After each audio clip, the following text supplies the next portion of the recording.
Tick-tock time to rock.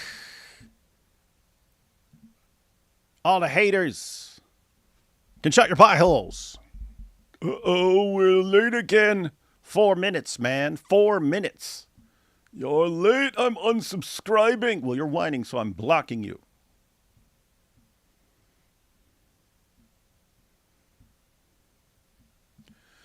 Does she always dress like that, or is that her YouTube persona?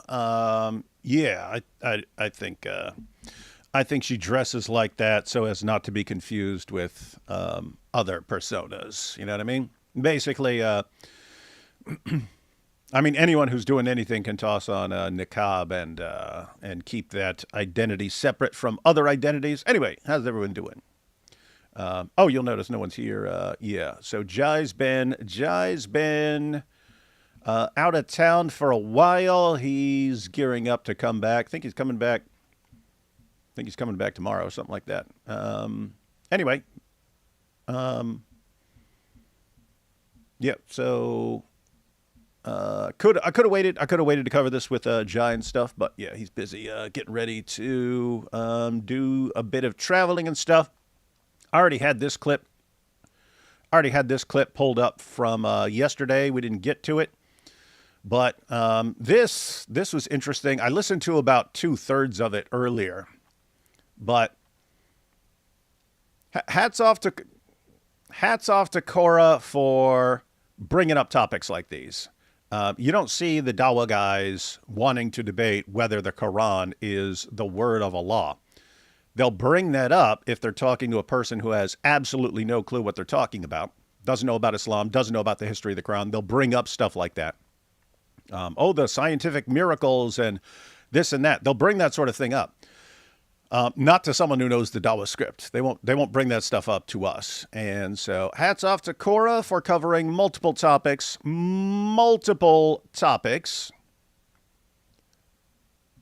that most of the Dawa guys would stay away from. With that said, I'd say based on what I've seen, does kind of a crap job. Although even there, you can't say it's a worse job than other Dawa people do, because they really don't have a case on a lot of these issues. So she probably did about as well as she could with what's available to her, which is not a lot if you're in Dawa.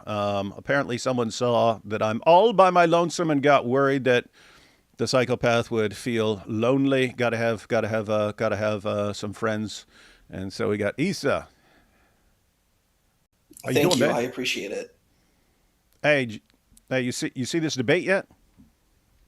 I saw some of it. I was like, wow, this is intense.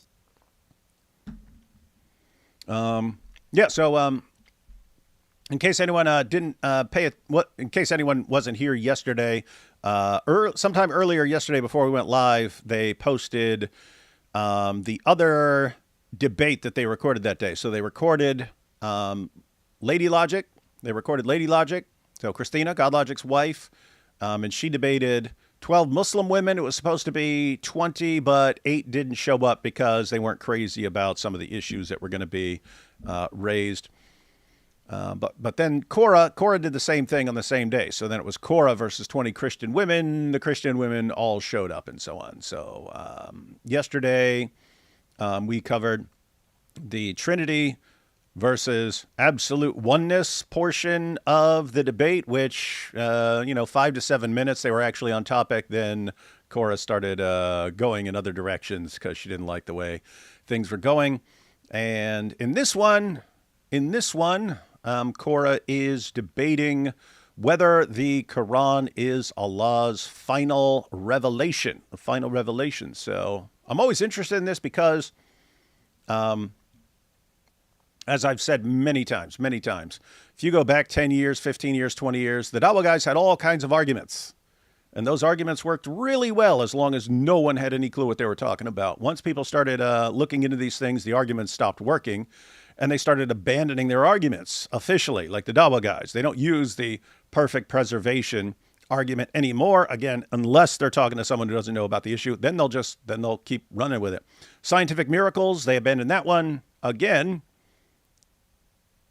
unless they're talking to someone that they know doesn't know anything about what they're talking about, and then they'll bring up scientific miracles and so on.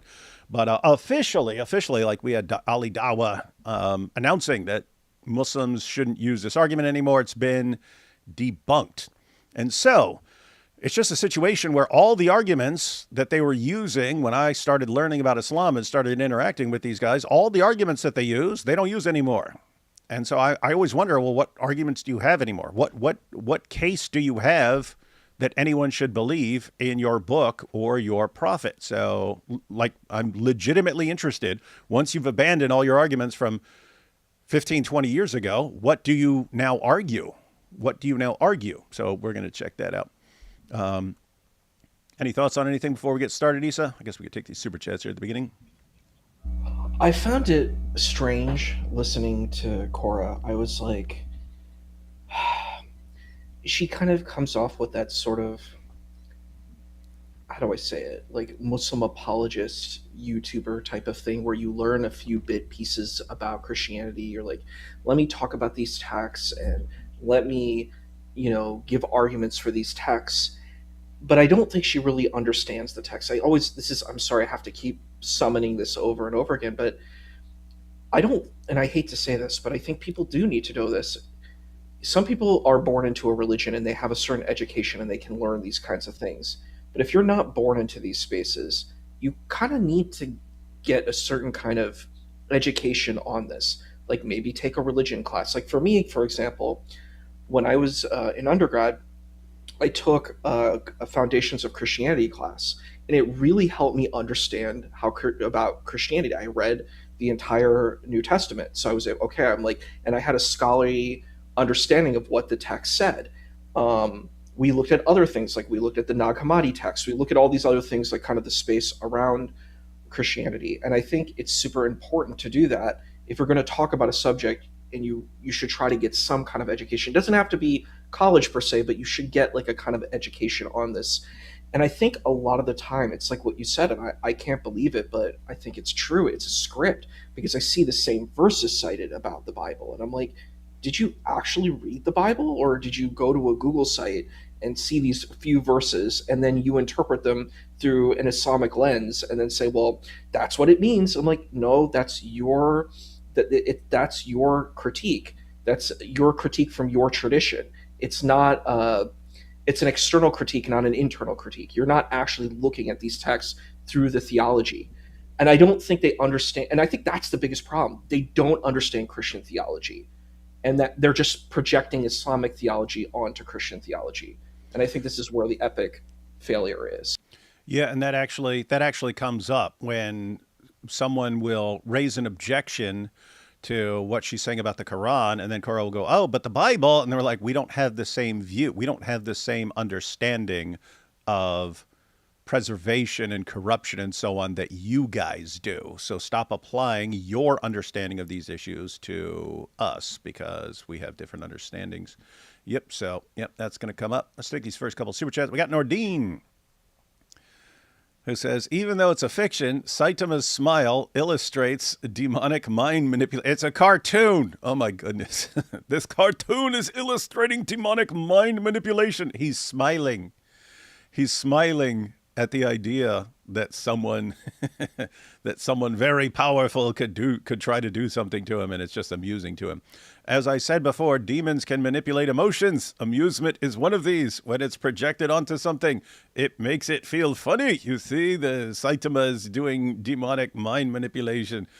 And then Erdine continues, demons make use of that. They can make people find evil situations funny, just like Saitama found the giant's mistake funny. There are good reasons to think unregenerate people's emotions are influenced by demons, and especially by this little picture of Saitama. It's demonic mind manipulation. Thank you for your daily dose of that, Nordine. Josh says, I don't mean this disrespectfully, but Korra is a midwit. She says, in her defense, all women are midwits according to Sunni Hadith. They're all intellectually deficient. So she just be in line with what her prophet said. She says a lot of words without saying anything of substance. Well, we're about to find out. Maybe there will be all kinds of powerful substance. Thoughts on orthodoxy right now, David? Um, yeah, there's some pretty wild stuff in there. I knew some things, but I found out more. But I'm hearing their thoughts.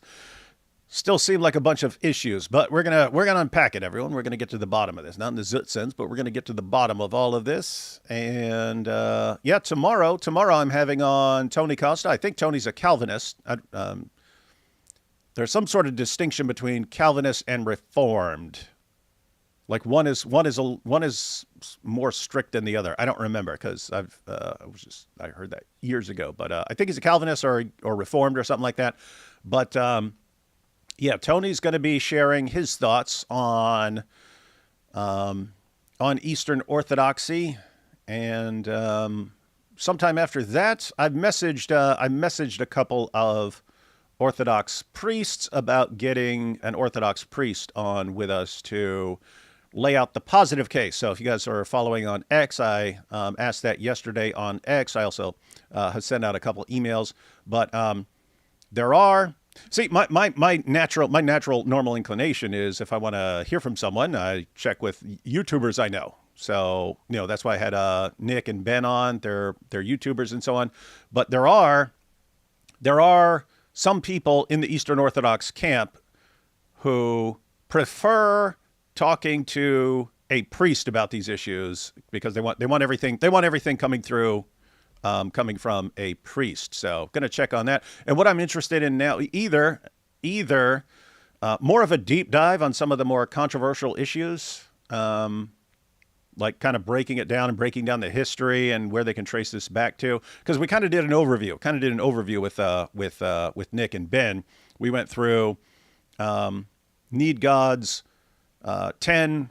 He had a video called something like 10 Reasons You Shouldn't Become Orthodox or something like that. Anyway, we went through those 10 reasons and we got the responses and so on. But that's not really doing a deep dive on some of the issues. So be interested in getting someone for a deep dive on those issues. But also, there are plenty of people who want to raise criticisms against Eastern Orthodoxy. And there are plenty of Eastern Orthodox Christians who are happy to respond to those criticisms. I still haven't seen, like, what is the positive case? Like, why should I view that church as the true church? I don't know. It's like, oh, here are the reasons. So trying to get a couple of people on various times to explain that. So I have an idea about that. So we'll see. Ortho bros verbally attack you. Ortho wingers give you a hug and talk in nerd code. Yeah, it's weird. I prefer the attacks to all this hugging and nerds nonsense. Any last impressions of Andrew, your debate, and other takeaways and learnings? No. By the way, there's no last impressions. This will be going on for a while. I am good at getting people to become obsessed with bothering me and stuff like that. And you'll see, guys.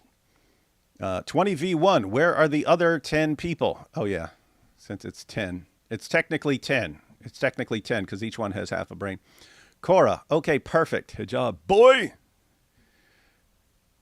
Yeah, which is worse? Good job. Listen, boy. And Korra's like, okay, perfect. That's interesting. Watched you on JP's channel. I appreciate you clarifying why you don't tend to take hard stances on non-essentials. We need more humility and authenticity like yours. Appreciate you, David. Yeah, I think it's a pretty natural, and I mentioned this there. I think it's a pretty natural tendency for just people to say, okay, here's the information available to me. It points in that direction, so I'm locking into that position. Whereas it's just always in my mind how much I don't know. So things have to be kind of like pointing massively in one direction for me to say, yep, I agree with that. And I will crush anyone who disagrees with me on these issues. But so many issues are just like, yeah. And they were trying to pin me down. They're like, do you defend sola scriptura? And they wanted me to defend all these sort of basic Protestant positions when, for years I've called myself a Protestant by default.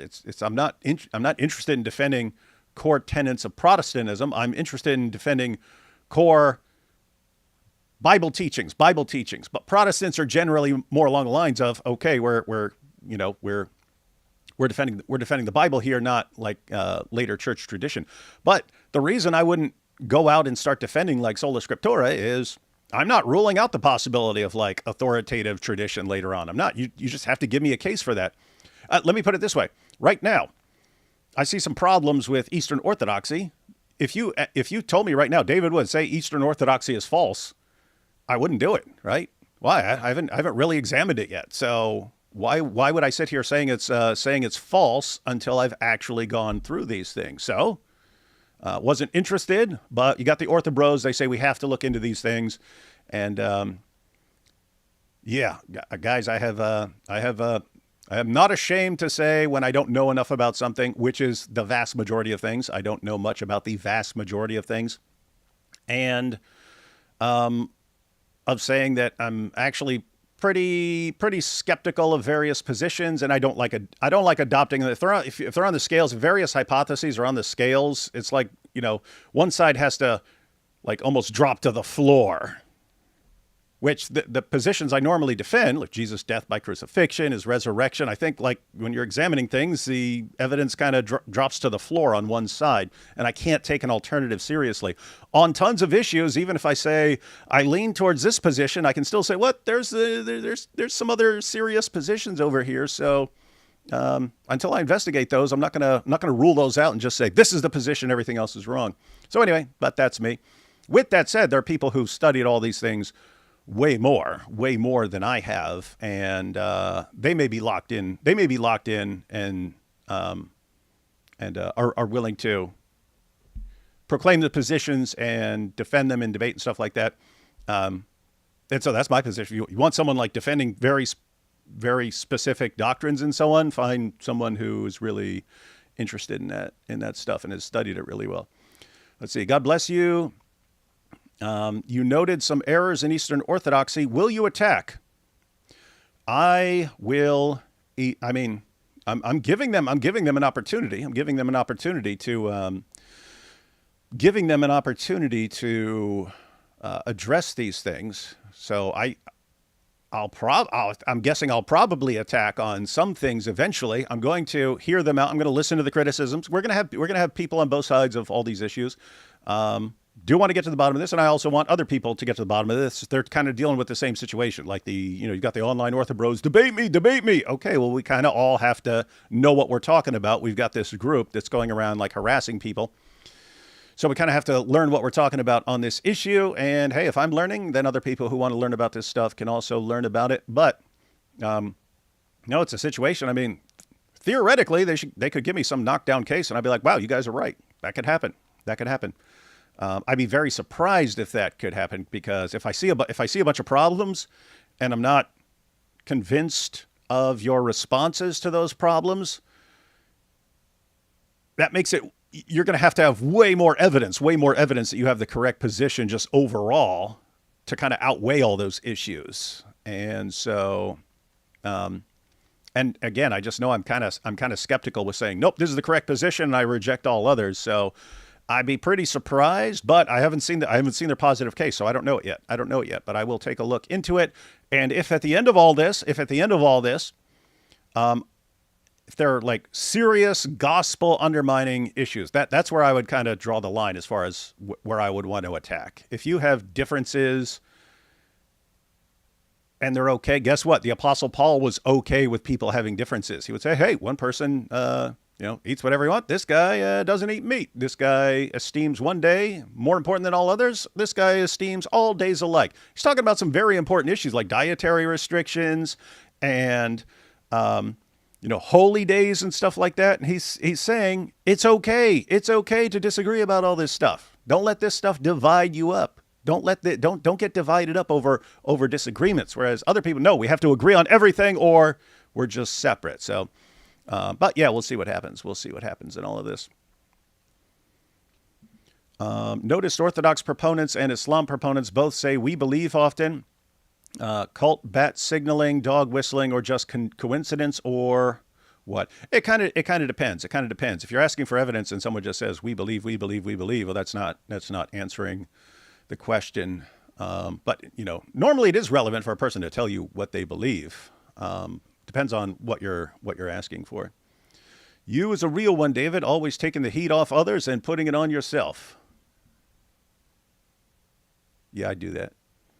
It would be funny if Dawood became Catholic after investigating Orthodoxy. Oh, hey, goofy Sufi. That would be funny. That would be funny, right? Like if I start getting all the Protestants on here to address the Eastern Orthodox, but the Eastern Orthodox guys are going after Protestantism and both are just like reduced to rubble. And I'm just like, well, got to be Catholic now. Got to be Catholic. Me and Isa. Or we might become Messianic Jews. Yeah. Hey, what would that? Hey, how cool would that be?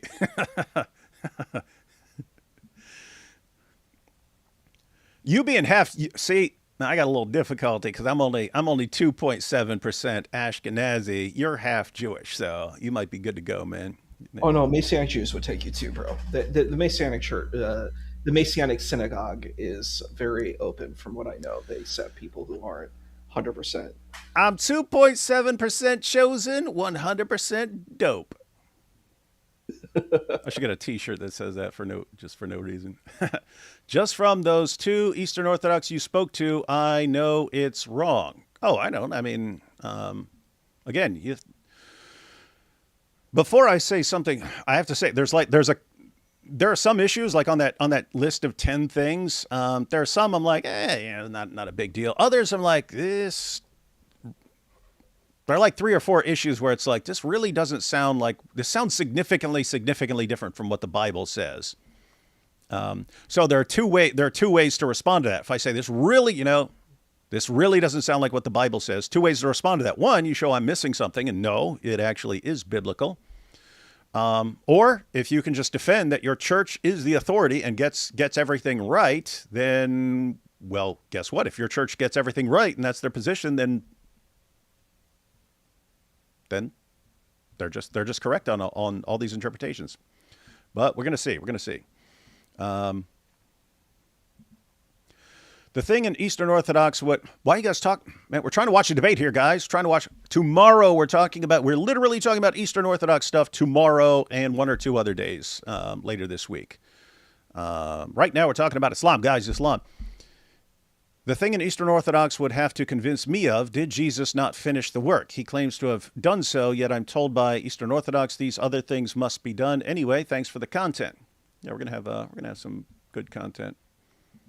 And I'm hoping, because there are lots of aggressive guys, but as you saw, guys, as you saw, we had me, a guy who was just being attacked by the Dyer and Wilson crew, and I pull up a video of a guy who's telling people here are 10 reasons to not become Eastern Orthodox. And we had 2 Eastern Orthodox guys on, one who considers himself one of the Ortho Bros, and we had a perfectly pleasant, respectful conversation. So I'm fine. If we dial, if a discussion gets heated. But I do think it's cool that we can have just nice, calm, respectful discussions. So let's see. Hey, David, it'd be nice to continue what you all were doing on JP's channel prior to Andrew Wilson's interruption. I really enjoyed that. Hi, Isa. God bless you both. By the way, Nabil's baptism was such a blessing to watch. Thank you. Yeah, I was, again, had no clue it existed. Found the tape. That was crazy. Just imagine you don't know something exists, and then what is this? Is this what it says on the tape? That's pretty crazy. As far as JP, I'm going to have JP on my channel later this week because he said he mainly focuses on the icon issue. The icon issue, which, according to Eastern Orthodoxy, we saw last time, is considered essential. It is an essential part of being a Christian. You are not even a Christian if you are not showing reverence to the icons and seeking intercession and stuff like that. So you're not even a Christian. So anyway, JP said he's focused on studying that issue. And I said, all right, I want to hear everything you have to say on it. That way I kind of know what all the criticisms are. And then we'll see. We'll see if people can give a pretty thorough defense of that. Let's see. Thanks for sharing the christening video. It was so timely. Isa, the Tawhidic Christian. Tawhidic Christian. That's funny. And I will confess my sins to God when I meet him. Well, you are told to confess your sins to one another, biblically. And that is a good idea. That's a good idea. Do you know what's interesting? Like, What's up? from my experience with Orthodoxy, it's always been like this positive thing. Like, my mom went on a spiritual journey, and she was up in the French Alps in like a ecumenical space with Catholics and Orthodox, and it was just like a very peaceful, kind of beautiful, serene situation. So like when I keep hearing these people, I'm like, wow, this is a lot different than what I know about like Orthodoxy, you know. So it's, you know, it's, for her it was a very, very positive thing. So I guess for me, I'm like, oh, it's a very positive, you know, extension. And it's interesting to hear, like, she never told me about like this exceptionalism or anything like that. So, you know. No, apart from the Orthobros and a couple guys I'm not sure are Orthobros, but they're on YouTube and stuff and sending some pretty rough messages. But yeah, apart from online interactions, I can't think of any negative interactions I've had with Eastern Orthodox people. They seem super cool. I was hanging out with an Eastern Orthodox priest last time I was out in California. AP said he wanted to meet me and talk about Nabil and stuff like that. So was talking to him, had some super cool, and he made me think about some things. And that was cool. Whereas the online Orthodox, they've never made me think of anything except like how repulsive their behavior is usually. So yeah, and I, guys, don't let some group on the internet affect your view of everyone in an entire group, because the internet, we kind of know the reasons. If there's not people say things on the internet that they wouldn't a million years say if the person were standing right in front of them. There's something about having a person with a face and eyes right in front of you that makes people, I don't know, just causes them to act a little more respectfully and so on. Whereas online becomes a cesspool. And what happens is you'll have like representatives of a group who become really toxic online, and other people in the group are like, we don't want any part of this. So they just kind of ignoring it, which means you end up like just left with the toxic group that's coming after you at all times. And all the sane people like, we're staying away from this mess. And then you look and you say, oh, that's what the whole denomination is like. And it's not at all. But that's separate from the question of whether the Eastern Orthodox Church is the true church, which is a claim of Eastern Orthodoxy. That's not just the Orthobros. That is a claim of Eastern Orthodoxy. All right, a couple more came up.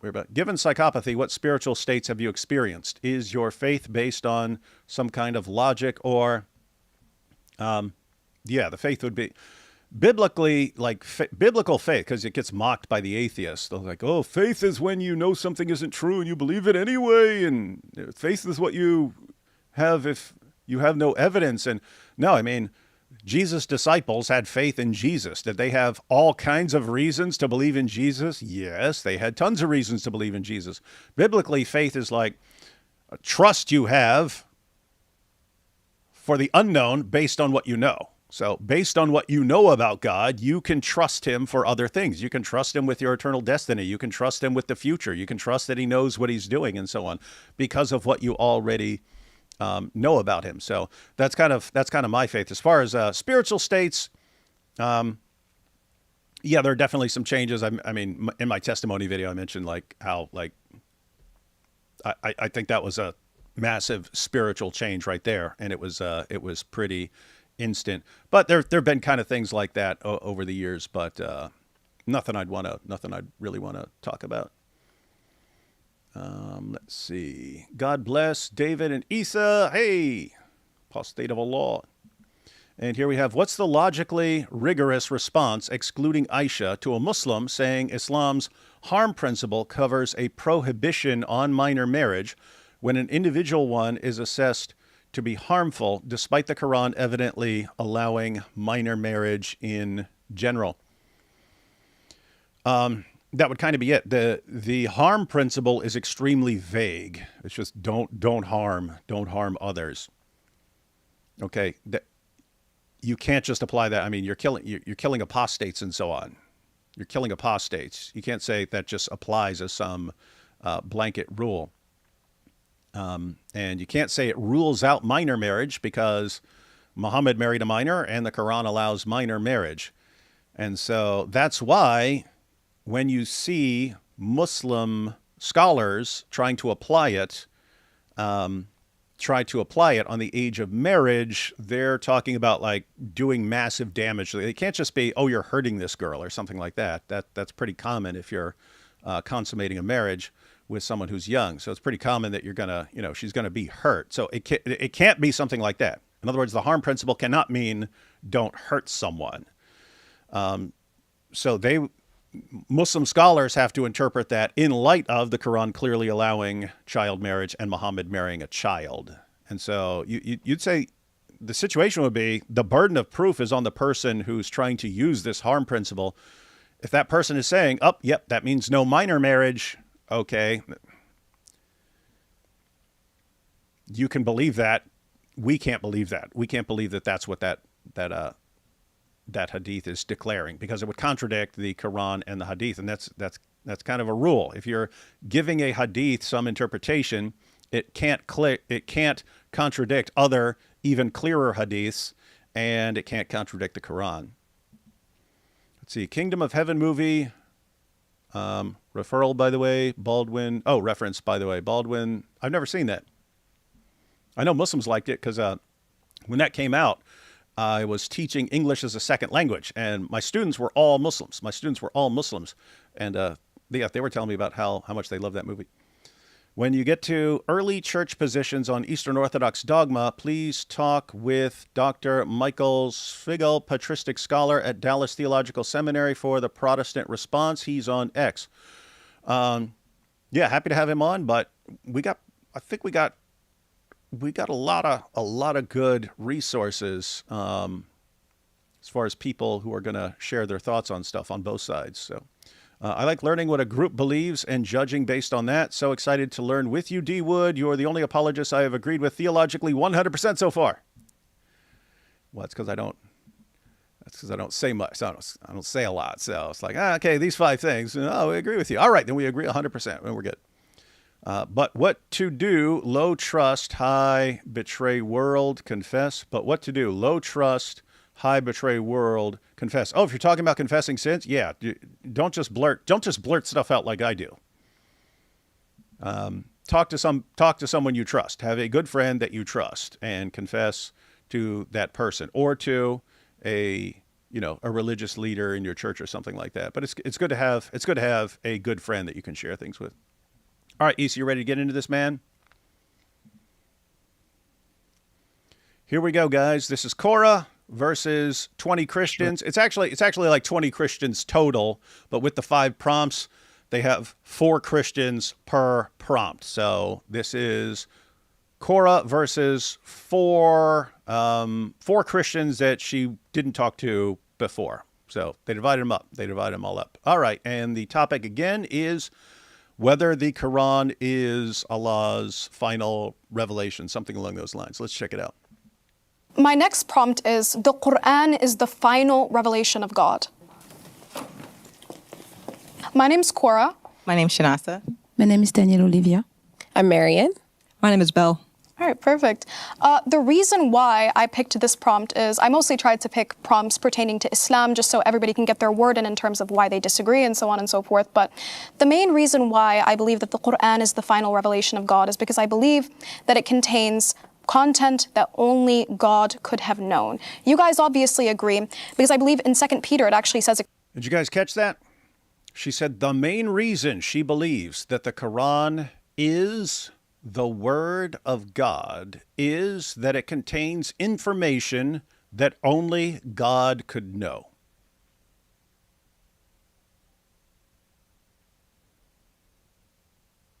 The main reason she believes that the Quran is the Word of God is that it contains information that only God could know. So this is like Dawa script from 15 years ago. I'm not aware of anything in the Quran that only God could know. Does anyone else? We got any Muslims watching? Muslims, what is there in the Quran that only God could know? Because all the examples that you've given over the years turn out to be complete nonsense. Oh, yeah. Hang on. All right, guys, let me ask. Guys, what awesome information does the Quran contain that only God could know, and therefore the source must be God? Let's see. We've got, here we go. The sun set in a muddy pool. That's right. How? That's in the Quran. That's Surah 18, verse 86. How could any mere human know that the sun sets in a muddy pool? What else we have? Equal letter spacing. The scientific argument for the Quran have been disproved. Ali Dawa, he said debunked. Let's see. We have a lol rib seed. Yeah, semen forms between the backbone and the ribs. Yeah, we have all of these awesome things. We have all the stars are missiles that Allah uses to shoot demons when they try to sneak into paradise. And so when you see a shooting star, it's because Allah hurled a star at a demon. Yeah, all of this amazing info. Here we have Yajuj and Majuj. Yeah, and the giant wall that's keeping back billions of them. There are billions of the hordes of Yajuj and Majuj trapped behind some wall right now. We have that women make spinal semen. No, the men make the spinal semen. The men have the spinal semen. The women have their own semen. And then the two semens combine. Yeah. Here we have Musa. Hey, Musa might actually be serious. Embryology. Yes. I actually wanted to have a debate with Nadir on this. Is the Quran scientific? Remember we talked about this? Because I was like, you know what I was going to do? Is I was going to pull out a textbook and I was going to read the textbook and say, let's look at the textbook. Let's look at the Quran. Is the Quran science? Oh, wow. Cytology, embryology. Wow, this doesn't sound like the Quran at all. That's funny. You said the Quran is science, but the science textbook doesn't sound like the Quran. So, but I think that is so weird. I'm like, the Quran, we talked about this before. The Quran showcases like it's using the language of the people to talk to the people. It's using the understandings of the scientific understandings of that time. And a lot of it's probably influenced by, Galen and Aristotle. But, a lot of these Muslim apologists don't even know who Aristotle is. They don't know who Galen is. They've never studied Greek, philosophy or the Greek sciences. And they're like, whoa, this is so mind-boggling. How do they know this stuff? And I'm like, the Greeks knew this stuff, dude. The Greeks knew this stuff. Maybe you should start learning about Greek people, the culture. And we'll check out some of the other responses here. So we have Aleph, Lam, Mim, or whatever. Yep, that's some of the powerful things that. It's funny because in a way that is supposedly something that only Allah understands. Like human beings don't understand what that refers to, but Allah knows. Then we have flying on a winged donkey. Yeah, you do have the night journey in there. Apostate of Allah says sperm comes from between the ribs and backbone because that's why. That is true. The split moon. Yep. Child marriage is legal. That's right. The Quran knows the name of Jesus, but does not know any idea of the gospel. Not quite. I mean, the Quran calls him Isa, like my friend here calls him Isa, which wouldn't actually be the name Jesus transliterated into Arabic. And it's interesting reading Muslim scholars trying to address why his name is Isa and not Yasu, which would be his the Arabic version of his name. Then the seven what I think it is? sleepers. What's up? I think it's from Jesus. I think it's it's just like That's one of them. Evangelion. That's the position I would take, is that makes the most sense. that it's a translation from a translation. Yeah. And what's interesting is that would be much like the word evangelion, like so they have the Injil. The Injil, the word Injil is an Arabic transliteration of the Greek word evangelion that was transliterated into another language, either Syriac or Ethiopic, before it was transliterated into Arabic. So you can end up with something similar with Jesus, which is the Greek name of Jesus, going through some other language and then coming into Arabic, which would raise the question, why is the Quran using ultimately the Greek name for Jesus and the Greek name for the book that Jesus brought? So kind of wild stuff. Anyway, guys, those are some of the amazing things that the Quran contains that only God could know, but maybe we'll find some more. Maybe Korra's going to blow our minds with this. We'll find out. That it contains content that only God could have known. You guys obviously agree, because I believe in 2 Peter it actually says explicitly that everything that is prophetic and spoken from a prophet is going to be initially from the Holy Spirit, right? That's written in 2 Peter. So if there is prophetic content and so on and so forth, according to you guys, it's going to be coming from God. There's a multitude of reasons why I also believe in this, but I want to hear your thoughts. Why don't you guys believe that the Quran is the final revelation of God? I have to say, she's already got a problem here. She names prophetic content. So, I mean, there it sounds like predicting the future or something like that. Now, the problem there is, I don't know what she's going to refer to. I don't recall her. I only saw like the first 2/3 of this. So maybe towards the end, she's going to bring up something. I'm not aware of her showing what this prophetic content is. But as a Muslim, you have an issue that if you're using fulfilled prophecies or accurately predicting the future, I don't know where she's getting that from, but if she were able to show that Muhammad predicted the future, she's got a problem with saying that means his revelations are from God, because Muhammad said that the jinn can hear Allah's plans from the future and tell them to people, and they will get things right. People actually came, in the hadith, people actually came to Muhammad and said, Muhammad, what do we do with these guys who are predicting the future? And he says, yeah, just ignore them. And they say, but they're getting things right. And he says, yeah, that's because the jinn goes and he hears something Allah is saying, and then he goes and tells the soothsayer, but they combine it with a bunch of false things. So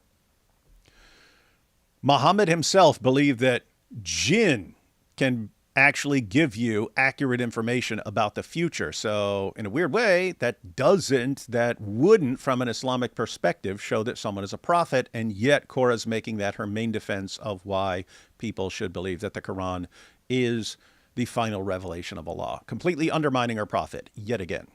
Yeah, and I actually almost agree with you. So the miracle of the Quran. Oh, I forgot about this. I think her name is Belle. I think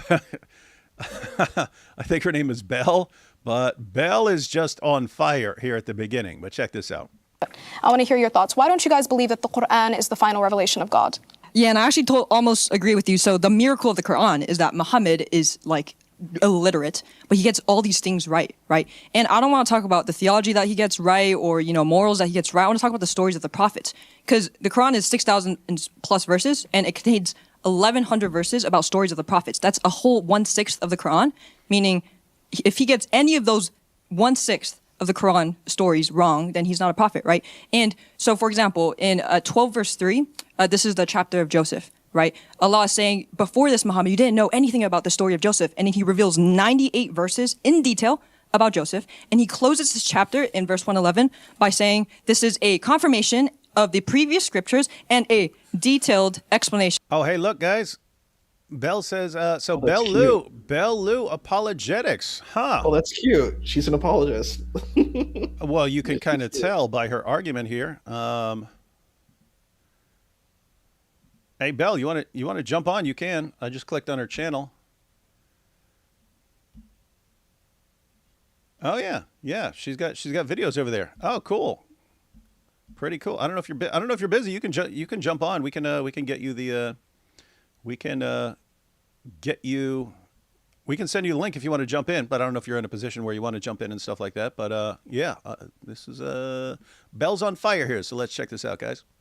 About Joseph, and he closes this chapter in verse 111 by saying this is a confirmation of the previous scriptures and a detailed explanation of all things. So it's a confirmation also in its details. And so I read the 98 verses, but then when I go and I search the Torah's version of Joseph, I find incredible amounts of differences, and they're irreconcilable too. Sometimes it's like, oh, maybe he was this age, and like, they're irreconcilable. And there's 944 differences just in those 98 verses of Joseph. And to me, that's really hard to reconcile. And the only reason Muhammad would be a true prophet revealing the correct Quran is that if the Quran's account of the prophets do match up, and you probably know verse 10, verse 94. Yes, I do. It says, if you're in doubt, go and read, or go and ask those who read the scriptures before you. And Yes, the context of that is right before it's stories of Moses, Noah, Moses, Aaron, Noah, other prophets, and then Yes. when the Israelites settling in the promised land, all these things, which are all stories you can find in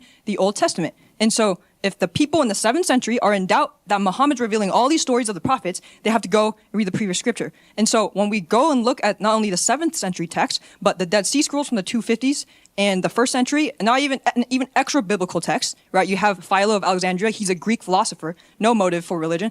You have the Roman historian Josephus, and then you have the Codex Alexandrinus, Syriac Peshitta, in Syriac, Greek, Latin, all these different languages, all talking about the same story of Joseph way before Muhammad's time. Okay. Muhammad comes with 98 verses of complete contradictions. Okay, perfect. And then- I want to touch Okay, on go that because ahead, it's interesting that you brought up specifically.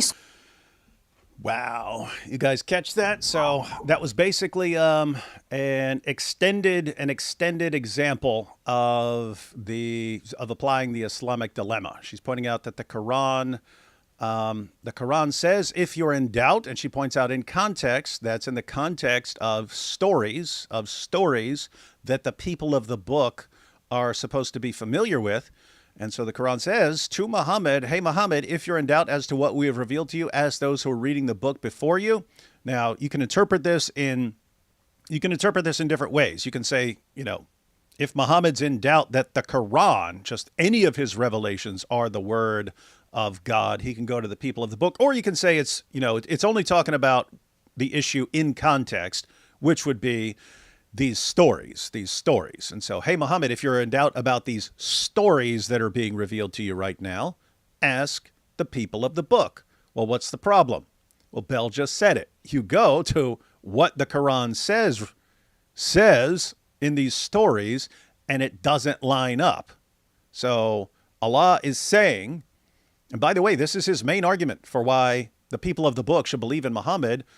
The Quran is confirming our scriptures, and it matches up with our scriptures. And so if you read what the Quran is saying, you're going to look at your revelations and say, wow, these are telling the exact same stories here. But that's not what we find. That's what the author of the Quran says you'll find, but it's not what we find. You read the stories in the Quran, you go to the stories in the Bible, and they'll very frequently have a lot of the same elements and so on, but they contain serious differences. And so it's not what the Quran says is going to happen. And so what do you do with that? Let's check with Korra here. And there's no way she's not ready for this. She knows Islamic dilemma is going to come up. She knows this issue is going to come up. So let's check out her response.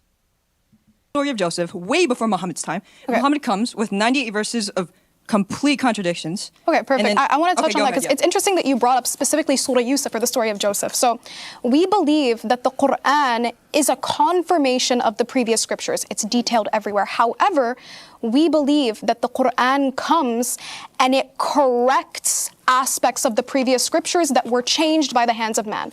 For example, we have this Why in Surah would these Al-Ma'idah, verse specific things 15. be Wait, hold on. changed? You already get it, guys? I mean, this is it's just so weird to me, right?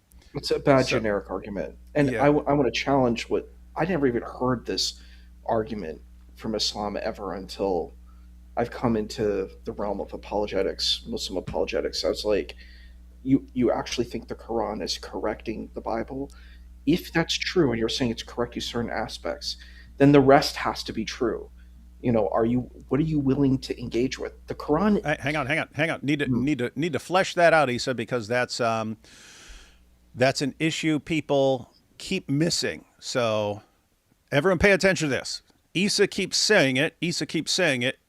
Everyone needs to understand the issue here, right? So if you just read the Quran just says it's confirming these previous scriptures and that these previous scriptures point to Muhammad as a prophet. So that's how it works in Islam, and that's supposedly how it works all along.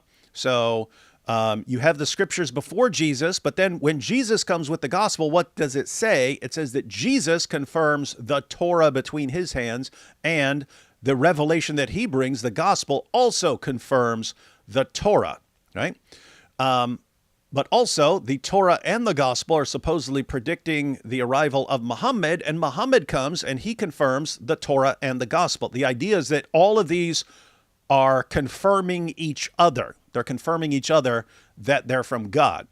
And so that's the position of the Quran. All these scriptures are in line with each other.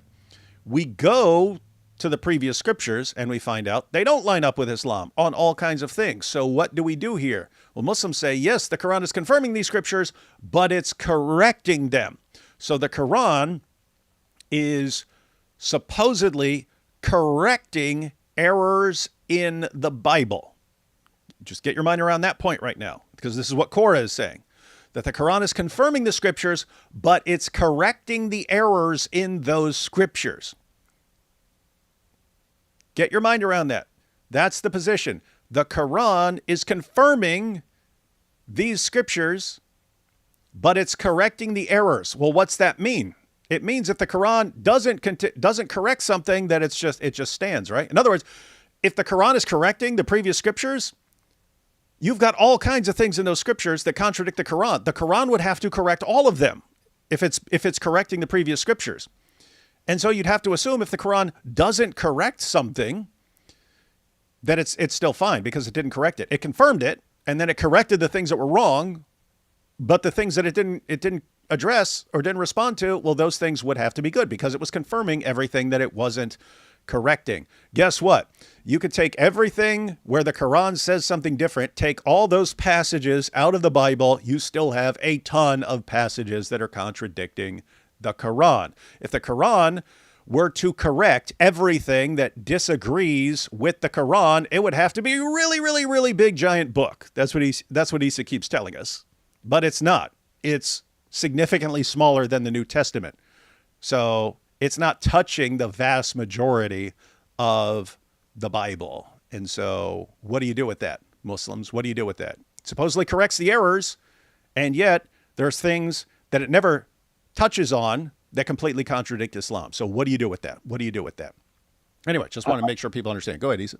And that's exactly correct. And I would say the position that Muslims have to take is reconciliation. That's the only way. And it's hard. I'm not saying this is an easy project. I think many Muslim apologists are taking a fast food route, and it's a failure because what it does is it wins a battle, but it loses the war. Like if you think that you're winning this debate, you're going to lose, ultimately speaking, because exactly what you're saying.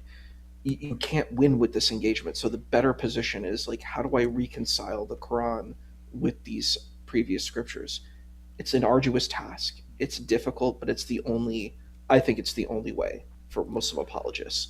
Or you can just say, well, I believe in these books, I just don't read them. Take some kind of position like that, but you can't take the position of, that it's correcting. That's nonsense. The Quran, and I keep telling people this, the Quran is of the poetic genre. It's like William Faulkner. It's like Shakespeare, meaning you're not going to get detailed narratives. It's not a clear text in that way. And that's why a lot of Muslims, when they define clarity under another definition. They don't define clear the way we understand clear. You know what I mean?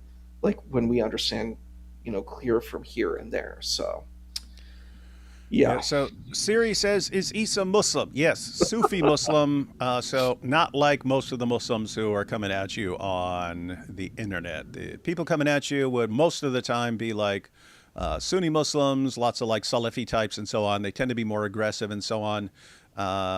occasionally Shias, but it's more rare. And then Sufis that you talk to are generally going to be a bit more laid back about a lot of these things.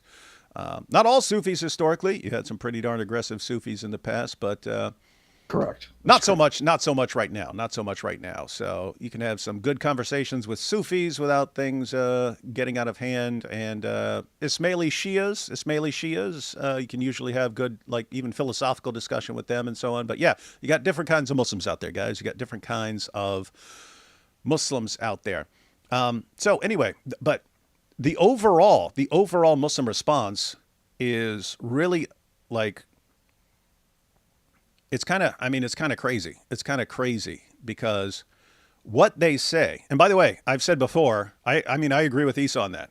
And I've said before, if for some reason I were to agree that Muhammad was a prophet, if some Muslim comes along and just gives me this knockdown argument that proves Muhammad is a true prophet, I couldn't then ignore what the Quran says about the previous scriptures. And so what would I do in that situation? I'd have to try to reconcile them somehow. I'd have to say, and you'd kind of have to go down the line. So the way you'd go down the line is, well, the Quran only has one verse that sounds like it's denying the crucifixion of Jesus.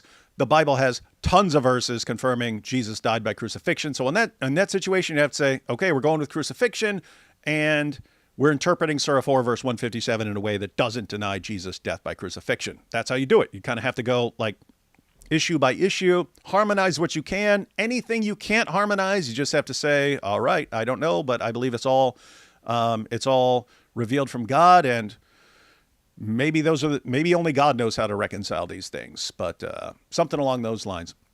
But anyway, as far as their response, that the Quran is confirming these scriptures, but then correcting them, it's like, that doesn't work, because this is supposed to be for the people of the book. Hey, you people of the book. Do you want to know why you should believe in this book? It confirms your book. And you go and you say, no, it contradicts my book. And they say, aha, but it's correcting them. Okay, how does that prove that it's the word of God? It claimed to prove that it's the word of God by lining up with my book, but it doesn't line up with my book. And so, oh yeah, it's correcting it. Well, what's the argument for me then? That your book agrees with me on some things and disagrees with me on other things, and this is the proof?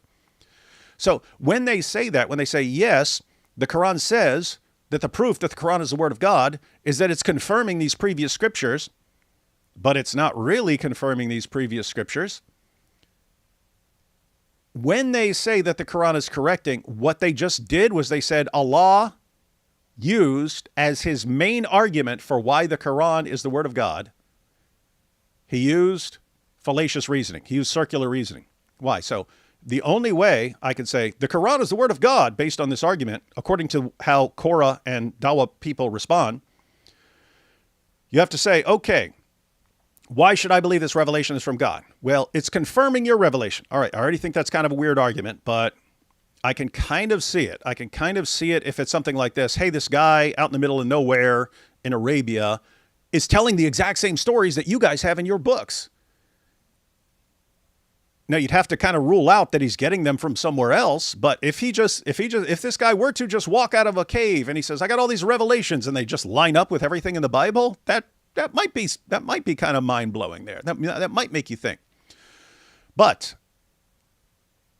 the way they respond, they turn the argument circular, because here's how it's supposed to work according to them. Why should we believe the Quran? Because the Quran is confirming your book.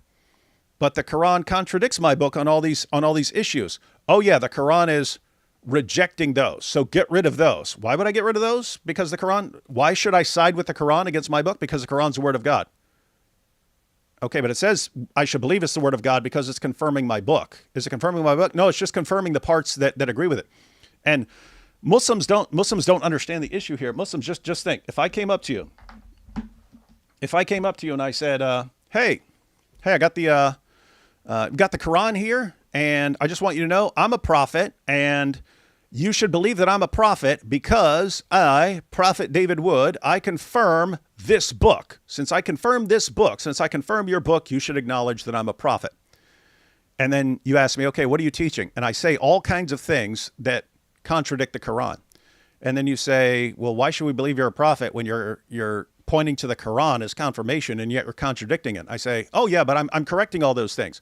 So just assume I'm right, and therefore you should remove all the parts of the Quran that don't line up with what I'm saying, and then what's left will agree with what I'm saying. Guess what? That's true of any two books. You can take any two books, they'll agree on something. And you just say, okay, this book comes later, and so this book must be the word of God because it's confirming this book, but it contradicts this book. Yeah, but it's correcting all the errors in that book. And so anytime there's a disagreement, it's just correcting it. Okay, that's circular. You're assuming the Quran is the word of God, so you know which parts to take out. And then once you've taken out all the parts that don't agree with the Quran, oh, what's left? Shocker, it agrees with the Quran. That would happen with any two books. So if that's Allah's argument, if Allah's main argument for why we should believe in the Quran, if it's a circular argument that requires us to affirm the Quran at the beginning of the argument, and then the conclusion is that the Quran is the word of God, which we have to assume to even get it to work, don't ask me to take your religion seriously if the entire religion is based on circular reasoning. But that's what Korra just told us. Circular. It's circular. And there's another problem too. It's just this idea that the Quran is not a clear text. This is a really important thing to hone in on. It sure isn't. And we have to just be honest with it. And that's why people are like, well, what does the scholar say? What does the exegesis say? You'll never hear any of these Muslims apologists say, well, I can read the Quran for what it is. Nadir and I were actually debating today by email, and he's like, 4:157 is so clear. I'm like, no, it's not. It is not clear at all. That's right, it's not. Not even to Muslim commentators. It's not clear. And then he was trying to debate me on, and he's like, well, Thessalonians, I had a conversation with him, and he misquoted what I said, but it's not really a shocking thing there. But I was like, he's like, well, it contradicts the Bible. And I'm like, dude, then that's the Islamic dilemma. Do you not understand that? If you're taking that position, then that means that the Quran is contradicting the Bible, which is a problem. And then I said, you could argue if you wanted to, I was saying, that it's the letters of Paul. And you could say, well, that's not the gospel. You could make that position if you wanted to. But then he tried to say, well, Thessalonians harmonizes with, I think he said the Gospel of Matthew. And I was like, okay, then that's fine. Then you hit the Islamic dilemma then, if that's what you want to do. I was trying to explain to him that's an out that you can take if you want to. I said, your problem is if you read the Quran literally. I don't think the Quran can be read literally. I don't think it's that. I always argue this. For example, take this one chapter in the Quran. It's called Surah Lahab, right? It's about the father of the flame. It says, perished are the two hands of Abu Lahab.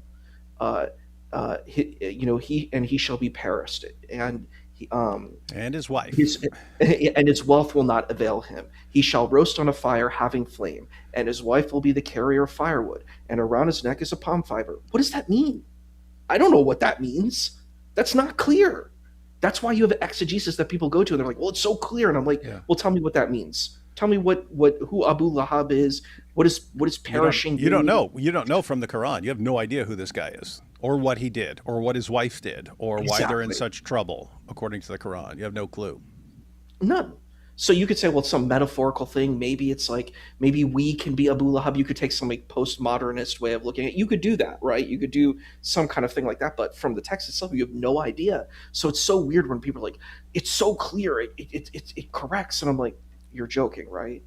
Who are you fooling? You think the Quran corrects? I read the Surah Yusuf, and I read Bereshit or Genesis. I read both of those accounts back to back. And they were very different. They're vastly different as texts. When you read Surah Yusuf, it's like poetry. It's like this. It uses this refrain over and over again, where how poetry is, where it repeats the same sentence over and over again, right? And in the Bible, you have all the names of who these people are. You have the details of the lands they're in. You have a very detailed narrative from point A to point Z. That's what you see, right? And it's actually very kind of concise. It's a very concise narrative. And then when you read the Quran, it's like this very poetic kind of retelling of the story that is very, very vague. It doesn't give us any names. It doesn't even mention Benjamin, who's like a key figure in the narrative, right? By name. It doesn't mention the 12 tribes of Israel, which is kind of big. You know what I mean? That's a huge thing. So it's really the way that I would argue about it is the Quran is more like a Spark Notes version of like the Bible. And yes, there's going to be details that are slightly different, but that's the thing. It's more of a Spark Notes retelling. It's definitely not a correction.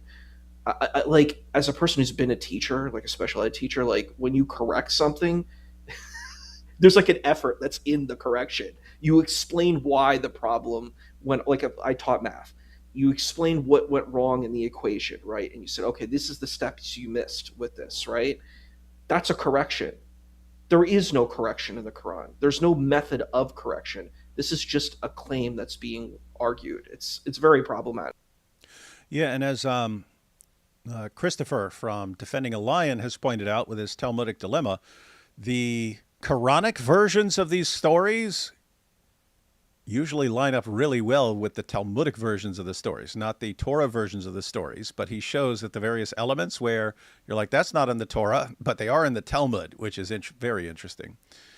Anyway, let's see where Korra goes with this. Aspects of the previous scriptures that were changed by the hands of man. For example, we have this. Let me back it up just to get her full response here. Perfect. Then, I want to touch on that because yeah. it's interesting that you brought up specifically Surah Yusuf or the story of Joseph. So we believe that the Quran is a confirmation of the previous scriptures. It's detailed everywhere. However, we believe that the Quran comes and it corrects aspects. You guys hear the "we believe" here?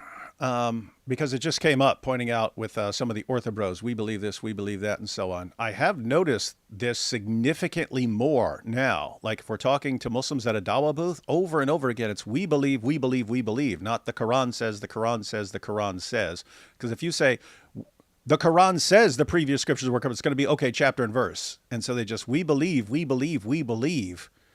And it's just interesting that so much of what they believe doesn't line up with what the Quran says. But anyway, just wanted to point that out. But yeah, I backed it up again because I don't want to interrupt her response here. Story of Joseph. So we believe that the Quran is a confirmation of the previous scriptures. It's detailed everywhere. However, we believe that the Quran comes and it corrects aspects of the previous scriptures that were changed by the hands of man. For example, we have this in Surah Al-Ma'idah verse 15. Wait, hold on. So in Surah Al-Ma'idah, Surah 5 verse 15, we have detailed in the tafsir, it says that the Quran comes to correct the... Did you just hear what she did, everyone? Did you catch that? Listen to what she said. Catch what she says right here. Is a confirmation of the previous scriptures. It's detailed everywhere. However, we believe that the Quran comes and it corrects aspects of the previous scriptures that were changed by the hands of man. For example, we have this in Surah Al-Ma'idah verse 15. Wait, hold on. So in Surah Al-Ma'idah, Surah 5 verse 15, we have detailed in the tafsir, it says... Did you catch it? We have in Surah 5 verse 15. Then what does she say? Does she say, here's what Surah 5 verse 15 says? Does she say, here's what Surah 5 verse 15 says? What does she say? See if you can catch it. Scriptures that were changed by the hands of man. For example, we have this in Surah Al-Ma'idah verse 15. Wait, hold on. So in Surah Al-Ma'idah, Surah 5 verse 15, we have detailed in the tafsir, it says... You guys catch it? Very important, very important. Let's see who caught it. There we go. See that? Tafsir. Right? She doesn't say Surah 5 verse 15. She says Surah 5 verse 15, and we have detailed in the tafsir. That's their commentaries. Why? Because you can't just quote the Quran. The Quran doesn't say it. The Quran could be interpreted that way if that verse were in complete isolation and you didn't have the rest of what the Quran says or the rest of that particular chapter, Surah 5. But notice what she did. She said Surah 5 verse 15, and then she says in the tafsir. Meaning you go to a Muslim commentary that will tell you what you want. So check it out. But we have this in Surah Al-Ma'idah verse 15. Wait, hold on. So in Surah Al-Ma'idah, Surah 5 verse 15, we have detailed in the tafsir, it says that the Quran comes to correct the alterations and the changes and so on and so forth. And it's interesting that you brought up the story of Joseph because they cut to Christina shaking her head. Yeah, so you catch that, guys? She says, in the tafsir, guess what? You can find a tafsir that will... The tafsir contradict each other left and right like it's a sport. But the method that you have now with Muslims, the Dawah guys are ultimate cherry pickers. Ultimate cherry pickers. They'll go through the entire Bible to find any verse that they can twist into something that agrees with them, and then reject everything else, even if it completely contradicts Islam. Then when that stops working, because people start, reading these verses in context and showing that can't possibly be what they mean, then they go to church fathers and they'll go through all the church fathers and find a church father who interpreted something that they can use to twist into agreeing with Islam. Or they'll go to some German scholar from the 1900s who said something that they can twist into something that agreed with them. What's amazing is they don't just do that with the Bible, they'll do that with the Quran. You take, okay, what does the Quran say about the previous scripture? So we have dozens of verses. They have a couple that they go to. They have a couple that they go to say, oh, the Quran's correcting the previous scriptures. And none of them work. None of them work if you actually read them in context. So what do they do there? They go to later Muslim commentators who were aware of the fact that the Quran doesn't line up with the Bible. And they'll quote them and what they said, even if it's not what Allah said. Even if it's not what Allah said. And why do they do that? Because they have to. They have to. If you just go with the Quran, if you just go with what the Quran says, that it confirms our scriptures. Not one word about the Quran correcting our scriptures, ever. The position of the Quran is that Jews and Christians misrepresent the text. They misunderstand the text. They misrepresent the text. They distort the text with our speech. We lie about it. We change things around and so on. That's not a criticism of the text. That's a criticism of us distorting the text with how we talk about it. But let's see. And there's a larger problem too, that it gets compounded in what you're saying. And this is what we said to Junior and Rain. Also, it goes against, even, let's say most Muslims are Sunni, it goes against Sunni creed. And remember, I put it up on the screen for Junior. He's like, name one scholar. He kept saying that. And I'm like, it doesn't even matter. I don't have to name one scholar. This is the creed. You're supposed to believe in the books. And you're rejecting the books. So you're rejecting the Arkan al-Iman. You're rejecting the pillars of faith. That is one of the pillars of faith. You have to believe in books, not phantom books. You have to believe in Torah, Zabur, and Injil. That is what the creed is. Mm-hmm. So I don't know what to do with this. And I brought this up in our debate in our opening where I said, you're arguing that there's a global conspiracy. That's the position you're saying. It's like, kind of making a joke on Alex Jones, but, like the Bohemian Grove, that there's this evil cabal of Christians and Jews working together, twiddling their fingers and saying, we're going to corrupt the scriptures together and make this unified, corpus of corruption. That's what they're arguing. And I'm like, if your position is true, there should be many Bibles with many different kinds of narratives. No, the Bible's consistent. The books are consistent. And yes, like the Catholic Bible has Judith and, and a few other books, right? And you might have that. There's some extra books in the Catholic canon, but in general, it's so wild that, these folks are like, that's their argument. And it's so stupid. They think that Jews and Christians conspired together and did this global corruption. And there's no evidence of that. You would have to prove all of because it's not what I think the Christian apologist position is the accurate one, where it's like individuals did a corruption of interpretation and they made up their own books. That makes a lot more sense than saying the canon itself was corrupted. I don't even know how you could prove that. You know what I mean? You would have to prove a global conspiracy. And then that's one problem. Then you have another problem. The other problem is you're saying God is so weak that God can't protect God's words until the Quran. God just says, you know what? I'm omniscient. I'm omnipotent. I'm omnibenevolent. But guess what? I'm just going to let these people make these I'm going to deliver my holy words. And guess what? The humans are just going to corrupt them. But now at this certain point in the 7th century, I'm going to say we're going to protect the words now. How dumb and stupid is that? That's really dumb. I don't know what to do with that. That's dumb. You know what I mean? Mm-hmm.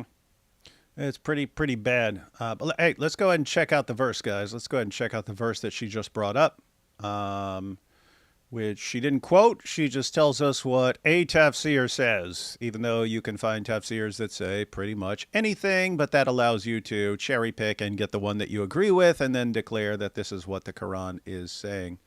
All right, so Surah 5, verse 15, that's what she appeals to. Notice what it says. O followers of the book, indeed our apostle has come to you, making clear to you much of what you concealed of the book. So he's saying the Jews and Christians are concealing things about the book. Much of what you concealed of the book and passing over much. Indeed, there has come to you light and a clear book from Allah. So Jews and Christians are concealing what's in the book. Hard to do. I mean, why would you need to conceal what's in the book if let me put it this way. If me concealing what's in the book is the problem, how's that a problem for the book? If the book is corrupted, I don't need to conceal it. I just need to say what the book says, and it would be the book that's the problem, not what I'm doing. The Quran criticizes Jews and Christians for what we're doing with the book. And if you look at Surah 3, verse 78, that's where it's most clear. It says that, how do we do this? How are we distorting the book? It says we distort the book with our speech, with our tongues. That's how we do it. That's how we're distorting the book. And as far as this is Surah 5, verse 15. Notice you could, again, I already mentioned, if this verse were completely in isolation, you had no idea what the rest of the Quran said, you could, if you wanted to, interpret concealed of the book as altering the book and hiding what it says by corrupting it or something like that. What would be the problem with that interpretation then? Well, how about the entire rest of the chapter? So guys, this is Surah 5. You get down to Surah 5, verse 43. That's one of the passages we quote most frequently. Surah 5, verse 43. That's where the Jews are told that they don't need to come to Muhammad because they have the Torah. And then a few verses later, 547, that's where Christians are told that they need to judge by the gospel. And the verse after that says that the Quran confirms the previous scriptures and is a guardian over them. How? By ordering Jews and Christians to stop concealing what's in there and to judge by them. And then you get to Surah 5, verse 68, which tells the people of the book, O people of the book, you have no ground to stand upon unless you stand fast by the Torah, the gospel, and all the revelation that has come to you from your Lord. Which means, if Allah is saying here in verse 15 that your books have been corrupted, don't trust them, they've been corrupted, the entire rest of the chapter makes no sense. Allah apparently forgot this for the rest of the chapter. Or he's ordering us to judge by books that he knows are corrupted. So that's that. If you want to go that way, you can. Allah just is insane. He doesn't know that if he says a book's corrupted, he shouldn't be telling people to judge by it for the rest of the chapter. But that's one possibility.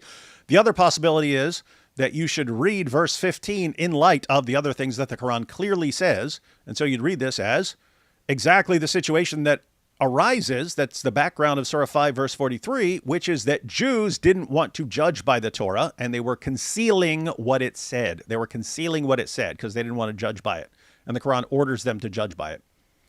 So, complete nonsense for Korra, and we can only assume, though, that this was her best response, right? I mean, if she has a response to the Islamic dilemma, she's obviously going to lead out with her best one, and her best one was the tafsir on Surah 5, verse 15, even though it contradicts what the actual Quran says. Brilliant response, but that's what we have to do with the Islamic dilemma, guys. All right, let's go back to this. In the tafsir, it says that the Quran comes to correct the alterations and the changes and so on and so forth. And it's interesting that you brought up the story of Joseph, because that's also an instance of the Quran correcting the Old Testament. So let me ask you, in the Old Testament where it talks about Joseph's story, is the sovereign in his time addressed as a pharaoh or a king in the Bible? So you're talking about the anachronistic putting of Pharaoh's name, right? So the way you... No. What I'm asking is, I'm just asking, is he addressed as a pharaoh or a king? In the Torah? Yes, in the Old Testament. In the Old Testament, he is addressed as pharaoh because we don't believe that. Well, I don't know. Me personally, I believe Moses wrote the Torah, right? It was revealed to him, but I don't think that he compiled it. Does that make sense? Sure. So I think it's okay that later on someone wrote in the word pharaoh. I know, like, it doesn't come until later. Do you know? Wait. So if you believe that it's divinely, do you believe that the Torah is divinely inspired? Yes. Okay, so you believe that somebody can come in and add a word into the Torah and change it from king to pharaoh, and it can still be divinely inspired? But doesn't someone add the word crucified into your book? Hold on. But don't you agree that if something is... Okay, a lot going on there, guys. So Korra is saying that the Quran is clearly correcting the Torah, even though it never claims to do so. It's clearly correcting because In the Bible, so the idea here, guys, is that the Bible calls the Egyptian ruler during the time of Joseph Pharaoh, when the term Pharaoh wasn't used until a little later, right? And so the Bible is getting that wrong. Now, how Belle just responded is she said she would have no problem with someone later on saying, let's call this guy Pharaoh, because that's what the rulers in Egypt were called. Here's the interesting thing, and then Korra saying, "Oh, so you believe that this could be corrupted?" I have no problem with Moses writing Pharaoh about a time before they used the word Pharaoh. Why? Because that was standard practice everywhere. Let me tell you what I mean. And you don't have to do much searching on this, guys. You can go anywhere to find this. Anywhere you can read about the use of the word Pharaoh. We'll check out this is Wikipedia, guys, to show how much research Korra would need to do to see this. So check this out. So this is the article on Pharaoh. See this? Pharaoh? All right, check this out. The Pharaoh was the monarch of ancient Egypt. The title came into use from the 18th dynasty onwards, so that's after the time of Joseph. The title came into use from the 18th dynasty onwards and was subsequently attributed to all the previous kings of Egypt. Did you catch that? It came into use from the 18th dynasty onwards and was subsequently attributed to all the previous kings of Egypt. In other words, once they started calling the rulers of Egypt Pharaoh, they referred to all the previous leaders as Pharaoh. That's how they referred to them. Even though they weren't called that during the time, when they're talking about them, they would just call them Pharaoh. And it continues, and even among scholars. So look at the last sentence right here that starts with although, right? So towards the end of that first paragraph, it says, although the title only came into use in the 18th dynasty during the New Kingdom, scholars today use it for all the rulers of Egypt from the first dynasty, 3150 BC, until the annexation of Egypt by the Roman Republic in 30 BCE. You catching this, guys? Everyone does this. It just became how you refer to an Egyptian ruler. So when the Bible is saying, oh yeah, the Egyptian ruler is Pharaoh, the Bible is doing exactly what everyone else does. It's using the term exactly the same way everyone else does. But apparently it's a huge error, and the Quran comes along to correct it. And as far as I recall from the rest of this conversation, this is the only example. This is the only example of Korra gives. Remember, her argument was the Quran contains information that no one could have known but God, and it gets it right. And this is her only example. The Bible uses the word Pharaoh, which is exactly what everyone else uses, which is exactly how everyone else uses it, including scholars right now. So weird, wild stuff. And you know what? Divine revelation, it can't be changed by. What's that, Isa? I would say it's also strange that I'm like, where's the commentary on Daniel, Elijah, Habakkuk, Obadiah, Jeremiah? Jeremiah and Isaiah are kind of critical prophets. Where's the commentary on Jeremiah and Isaiah? There should be some corrections on that stuff, right? There should be commentary on it. There's not. So the thing is, this narrative that these Muslim apologists are doing, it's not working. Because if you're going to make that assertion, we need a full analysis of all of this stuff, and we don't. I mean, knowing who the prophet Daniel is, Jeremiah, Isaiah, like it's kind of shocking that this is not. You're not gonna, because if I'm the Christian apologist, I would engage with that. I'm like, why don't you tell me about this? What does the Quran think about this? Does the Quran just accept everything that's stated here? Does it accept this history? Like, this is an issue because she really is not going to have a response. It's a generic. It's you know what I would call it? It's a platitude. She's using platitudes, and it sounds nice on the surface, but if you actually challenge the platitude, it's a house of cards. It's going to collapse. Her narrative can't actually hold structure, and this is what I feel ultimately. it goes down to what we talk about with the Islamic dilemma. It's like she's slapping herself. You know what I mean? And I saw this when Daniel Hakikachu was debating this rabbi, this Jewish rabbi, and he's attacking the Torah. And I'm like, dude, you're attacking your own holy scripture. Do you not understand that? It's like, stop slapping yourself. You keep, every time you attack these books, you're shooting yourself, you're slapping yourself, and you're making a mockery of yourself. And then you sit there and you're proud and you're smiling. But I'm like, you don't look good from this. You look really bad when you attack your own holy scriptures. Quran, I don't even get this. Like, the whole premise of what Islam is supposed to be is that Islam is this tradition that has like existed from the beginning of time all the way till now, right? Like the truth. You might not call it Islam, but it's like the haqq, the truth that has existed throughout time from the beginning to now. It's been carried through prophets. And what these people are saying is they're actually attacking that narrative of Islam. They're saying, yeah, prophets got these messages, but God allowed them to be corrupted. So this one final prophet could come and correct everything, even though there's not any corrections. Like, I don't know what to do with this. It's so mind-boggling. It's mind-boggling. It is really, really wild. And I think you can modify what you just pointed out there. So you're pointing out you've got like the book of Daniel. So you mentioned Daniel and Isaiah, I think. But I mean, Daniel, that's where you have the Son of Man coming with the clouds of heaven. He's a divine figure who is coming to the Ancient of Days. Apart from a doctrine like the Trinity, you've got polytheism there. You have two divine figures right there. So what's going on? Why wouldn't the Quran respond to that? Right? I know my camera just cut out. It's been doing this for a little while. I could fix it, but I'm about to switch to another camera anyway here in a couple weeks, so I'm just going to wait for it.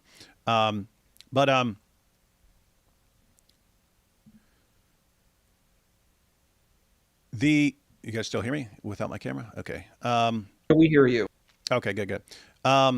Yeah, I just got to shut it down and restart it. But yeah, so the Quran here,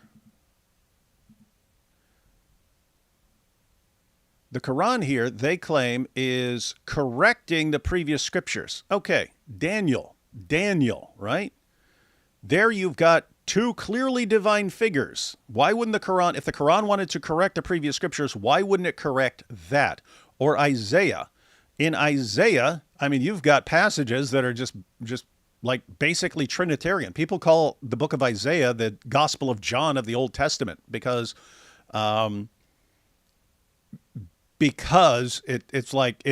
it's a bunch of the passages sound Trinitarian, and you've got the incarnation, and in Isaiah 53, you've got someone dying for the sins of others, and so why wouldn't the Quran correct these? Oh, because it's too busy correcting the use of the word Pharaoh, which is how everyone used it at the time.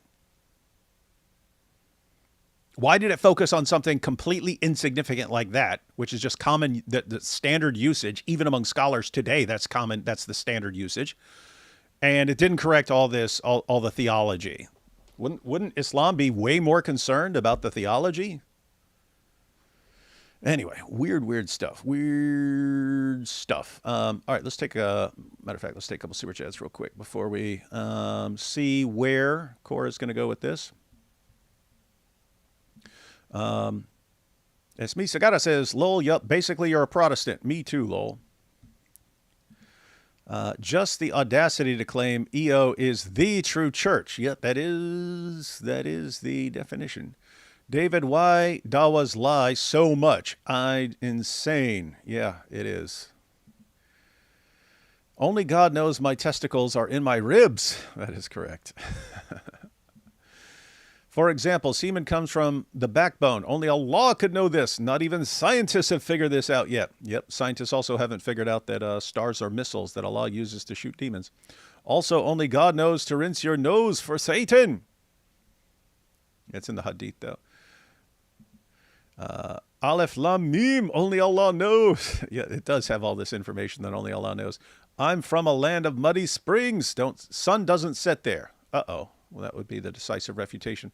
Rotorua, New Zealand, muddy hot springs. No hot sun. Well, how do you explain why it's so hot there? The Quran is like Shakespeare? Come on, Isa. That's a good point. No, what I'm saying we know is what you mean. They're messing with you. Okay. Everyone knows what you mean. It's just like Romeo and Juliet. Become Christian, not the orthobro kind already, Isa. Yeah, just don't go the orthobro direction. Oh, boy. Would have been based if Bell said, I confirm what Korra is saying. I agree that the Quran is contradictory. I completely agree with you, Korra. We might need to start doing that, right? Like, say we agree with them, but contradict what they're saying so that maybe they understand the point finally. Has Isa made a video explaining his beliefs and how they differ from typical Sunni Shia beliefs? Yeah, you should make a video about that, Isa. That'd be a good video. And then make that video, put it on your channel, start a new channel, put that on the channel. And then whenever anyone asks, which they will, because they do every single show, you say, here's the link to my video. And then you got more people going to your channel. Oh, that's fair. That is. God bless you too. Thank you. Free to Simon, dear Dizzle. Thank you. Is it easier to teach special ed or Muslims, Isa? That is so mean. That is such a mean. That's pretty brutal, man. That's a brutal comment. I think Muslims outside of these spaces are far more open, and I'm sure you've seen that in your own life. Like, it's really these Dawa spaces where you just see kind of the most nastiest type of Muslims. I think they're like anti-Dawa in a sense. Like they keep talking about Mossad and they're like Mossad agents. And I think that in a sense they seem like an opposition themselves. Like if, let's say, I'm like an agnostic, right? And I come up to one of those Dawa booths. I went to a Salafi booth once and it was so unappealing. It's like women need to stay in the house and, just like really, I wanted to tell you one thing about like the Orthobros because I saw a debate with Daniel Hakikichu. I went to that. AP was there and we were hanging out. But the Orthobros were debating against Daniel Hakikichu from the Crucible, and Daniel was so proud and happy. He's like, we had this world where we had death penalty and people who have left religion were killed under the Byzantine Empire. Wasn't that great? It was paradise on earth. It was Jenna on earth. I was like, this is so evil. Like when I heard this, I'm like, this is evil. And it has nothing to do with Jesus. I'm sorry. As a person who read, I'm like, no, Jesus does not condone this. That's your whatever kings who have power and they're manipulating and using Jesus to do these evil things. That's my position on that, what those empires did. But he's like, isn't that good? And they were all kind of agreeing, like having this dystopic future where everybody's under like kind of this 1984 regime where they have absolute control and they will hurt you and destroy you if you don't do what they say and think like they think. And I'm like, dude, that sounds so like their paradise sounds like my hell. You know what I mean? They're like, and they're gleeful. Both of them were just like, yes, we're going to be mean and we're going to control women and we're going to have oppression. We're probably going to take away music and we're just going to make you live in this evil dystopic future. And isn't that good? Isn't that great? To make women so they can't have a job. And I'm like, so what happens when a woman goes to like, the OBGYN? Do you want it to be a man doing it or do you want another woman doing it? Like according to your conservative views, their brains don't even go that far. They're like, we don't want women to be educated. I'm like, I do. If I was married, I would like my wife to be educated. I would like her to know how to drive a car. Like if I get sick, I would like to have backup and help. You know what I mean? Like, but they were like in glee and joy in this regressive hellscape. And I'm listening. I'm like, I got to get out of here. Like, this is disgusting. It's so evil what they're saying. And they're like, yes, we want to kill people who leave religion. And I'm like, that's the complete opposite of what I believe. I'm like, I believe in the marketplace of ideas. I believe that we should be able to discuss and debate everything. I believe in freedom. These people believe in oppression, and I believe in freedom. I don't want their world. Their world sounds like my hell, So like when I was listening and they were just so in agreement, they're like, yes, we want to torture and we want to hurt. And I'm like, ugh. It was so gross. I wish you could have seen it. It was so disgusting and gross. And they were just so happy about it, That's pretty powerful stuff there. Let's see. I say it's 4 o'clock. If you don't believe me, go check the clock. The clock says it's 4:30. You see, I'm correcting the clock. That is about what we're hearing right now. If the Quran is clear, why does it need a tafsir? Yeah, especially a tafsir that says something the Quran doesn't say, which is why they go to the tafsir. Isa, if the Quran is so unclear it can't be taken literally, what reason do you have to believe it and stay Muslim? Come join Team Jesus. Oh, hi, David.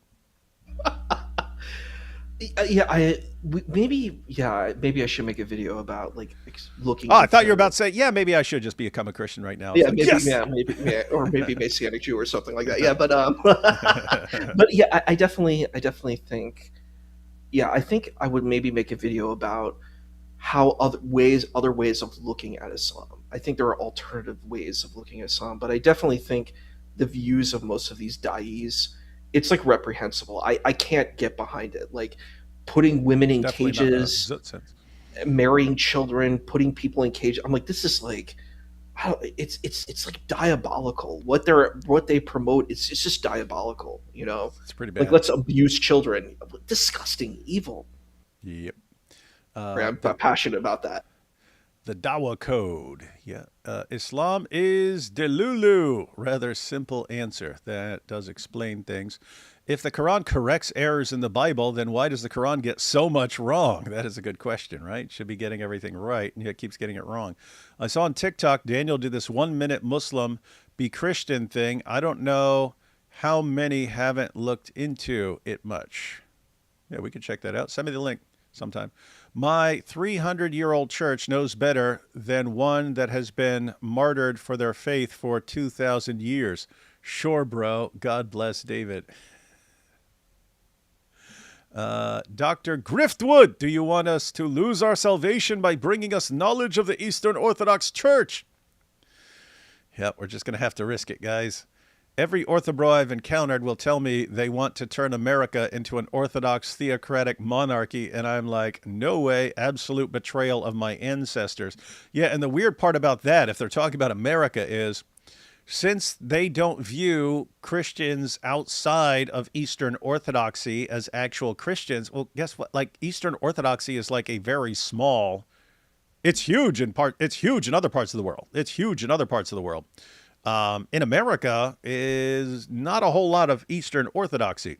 So you basically have a very, very tiny percent of the population who are Eastern Orthodox, who are the only Christians who are in the true church. So how are you orthobros planning on taking over and so on? It's like the Groypers saying they're going to take it over and make a Catholic theocracy here.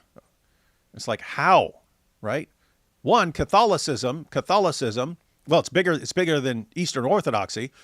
Still a minority, but then like the Groypers are like this weird lunatic fringe portion of Catholics. And it's like, on what planet are you guys like taking over the most powerful nation the world has ever seen? How's that work? How does that work exactly?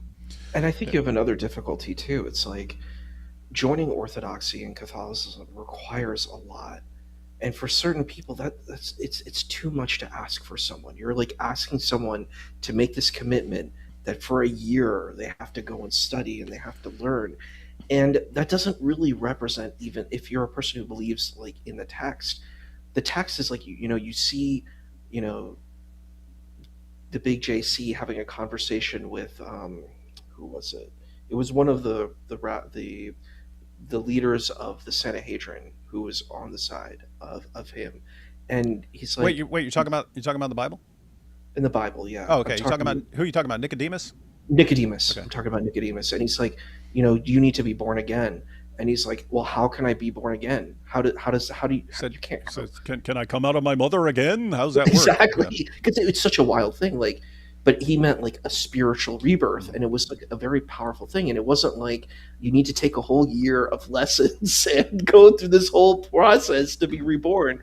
And I'm not trying to cast any blame here, but if you're going to insult Jewish people, for being very strict and having rules, are you not doing the same thing too? Like, aren't you just making up rules too and just putting across and Greek and Russian and Latin, like, aren't you literally doing the same thing you're accusing Jewish people of? Like, it seems like the pot calling the kettle black, if you know what I mean. If you're saying that you're Pharisaic, like, you're kind of doing the same type of thing. And you brought up, you mentioned that, like, Eastern Orthodoxy can be a bit hard, right? You got to even become part of the church. It's like this year or 2 year long process of even becoming a Christian and getting baptized. So it's this long process, which that's one of the issues, guys, that does not seem biblical at all. People would become Christians on the spot as soon as they believed, and they'd get baptized very, very quickly. So as far as I understood, it was, well, there's so many, like, heresies that developed over time and stuff that now you have to really make sure people are clear on their thinking. I don't know if other Eastern Orthodox Christians would add other responses to that, but it is kind of weird because I pointed out that you can understand the reasoning behind, hey, let's make sure you really understand before you're even a Christian what is required and what you're supposed to believe, and so this requires a bunch of time. Again, that's not what you see in the Bible, but you could understand, apart from that, why you'd want to make sure that people are taking this very seriously and they're in it for the long haul, not just come in and decide to convert one day and then change their mind 2 days later and it's not for me. Like, even with it's been I don't know if you've been following it, Issa, but it's been a huge issue over on X that there are lots of people are taking screenshots of Eastern Orthodox Church websites that'll say, like, $250 fee for a baptism, or $500 or something like this, or $1,000. And so, yeah, I don't believe you should be charging for baptisms and so on. But, my first thought was, okay, but yeah, it's a much bigger deal. It's not just like you're going in and you want to be baptized. It's this is sort of the final step of your conversion. And, you've been in this 1 to 2 years. So again, I don't think you should be charging for it, but I'm trying to think of, like, the rationale for it. But then I thought, like, well, I guess it would weed out some of the fakes, right? Be good to weed out some of the fakes. Be like, okay, I think I'll convert to this. Maybe it'll be fun. Maybe this will be cool. Maybe this will get me in good with my girlfriend or something like that. Oh, you're charging a bunch of money? Yeah, not for me. Not for me. You'd have to be serious. To do that.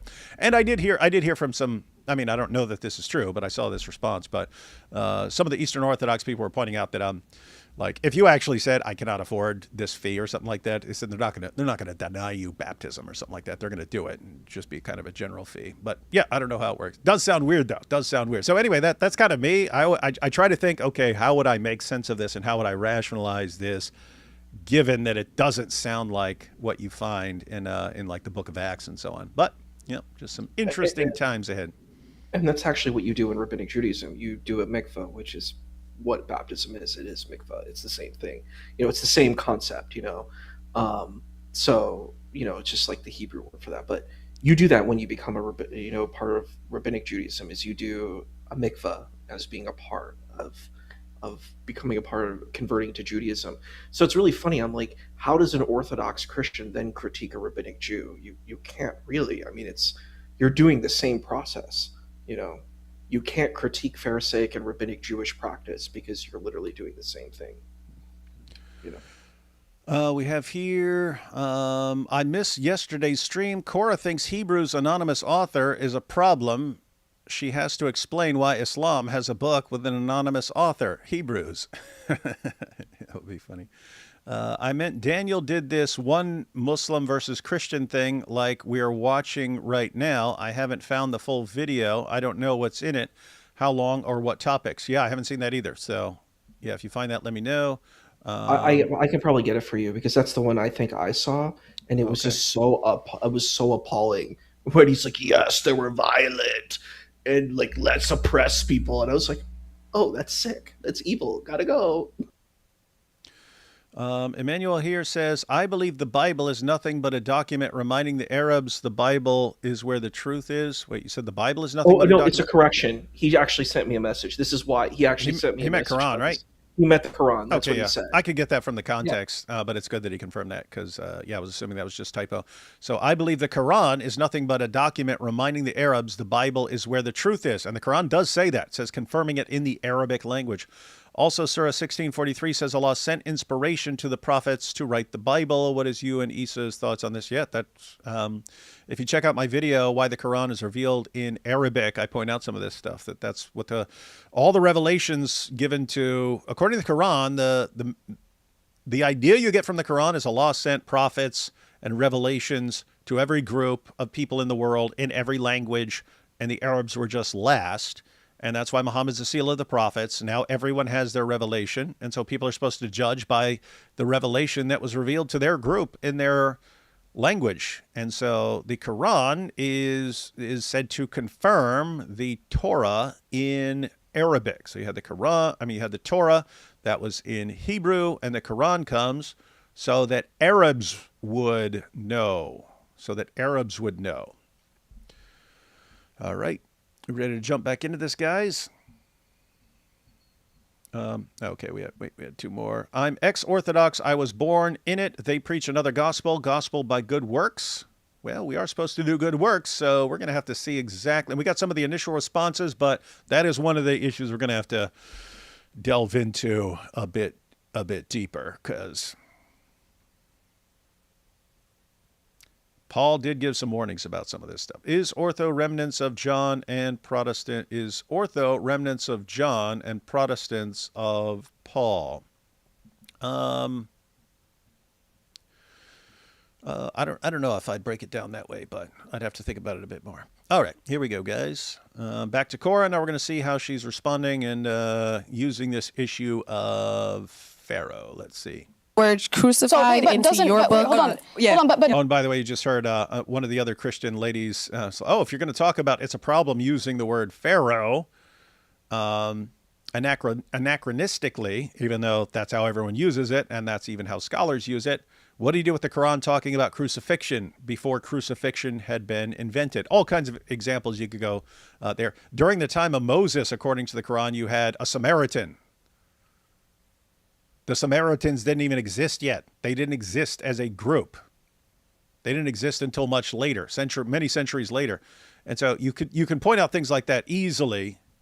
But yeah, the idea is if you're going to really harp on the Pharaoh thing, then you got some other things. But anyway, I backed it up a little bit because you hear someone bring that up. I don't think they ever get back to that. But again, I didn't see the entire thing. Let's see. And then add a word into... What's that? You have another problem. And it's like, if you're wanting to do these corrections, what about Ezra being, the son of God for the Jews, and the placement of the Trinity? If you're going to try to make explanations for this, then you have to then grant the same grace to the Bible and say, okay, well, the Bible has the same rights to do that too. When Junior said that against AP, that there was some community that believed Ezra was the son of God, I mean, it was ridiculous. And then people saying it's Metatron. I'm like, no. There are Jews. That is blasphemy. Like, if you read the Torah, that's the big problem, is you can't worship other gods. You know what I mean? Like, that's the battle of, like, Elijah versus the priests of Baal. This is the problem. God, Hashem is fighting against, Baal, in the narrative, and Baal fails, to show up, and basically they get destroyed. And I'm like, this, and you know why King Solomon gets in trouble? He gets in trouble because he worships other gods. You get what I mean? Like, that's a problem. And I'm like, do you know what the Torah actually says? Do you know the themes, the theology? Like, you don't know that. Like, and so if you're going to grant grace to the Quran, then you have to grant grace to the Bible. You cannot say the Quran is correcting it, because if you're going to say that, then you have to say the Quran is wrong on this.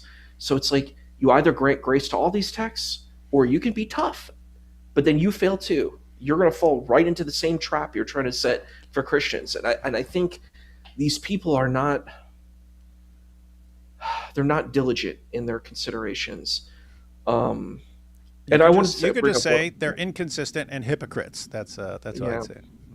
I hear that. And I want to say one thing about the Orthodox too. The first time I really kind of saw Orthodox was in a movie that I really love. It's a really great romantic comedy. John Wick. It's called, yeah, that's a real great one. It's called My Big Fat Greek Wedding. There's like 3 of them now. But in it, the guy, and I know him from Northern Exposure, and he's also in God's Not Dead 3. He's a really great actor, John Corbett. But John Corbett is this vegetarian guy who's from like this kind of non-religious Christian family. Oh yeah, right? the lamb. Yeah. Yes. I And remember that. he has to go through this whole process. Yeah, he must love lamb. I'll make him lamb. And he's like, no, I'm vegetarian. I don't eat lamb. No, But that was they're making all the meat, and she says, she tells her family, she goes, no, he's vegetarian, and they go, no problem, we'll make lamb. make lamb. Yeah, we'll make lamb. That's what it was. Yeah, that's it. Because he's vegetarian. Exactly. That was great. You got the line. And the point was he had to go through this whole process to become Orthodox. He's like, oh, I really like you. And we like each other. But she's like, the only way we can get married is he has to go through this extremely difficult process that ends with the baptism to marry her. So it's kind of heavy. It's a very heavy form of that. And Tom Hanks and his wife are in it because they're Orthodox too. So that's a cute little trivia of that movie.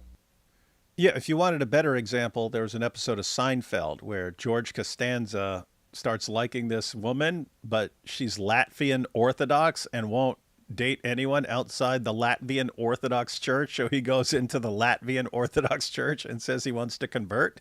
They give him this giant stack of books and stuff like that that he has to read. I gotta watch that. He finds out that it's really it's a super long, difficult process of converting to Latvian Orthodox Church. But it's funny because they ask him, he doesn't want to say it's for a girl. So they say, what is interesting you about the Latvian Orthodox Church? And he starts going, well, the hats. I mean, you've got the hats. It looks just, really pious looking hats and stuff. So he has to try and explain. But anyway, yeah, that's another example there.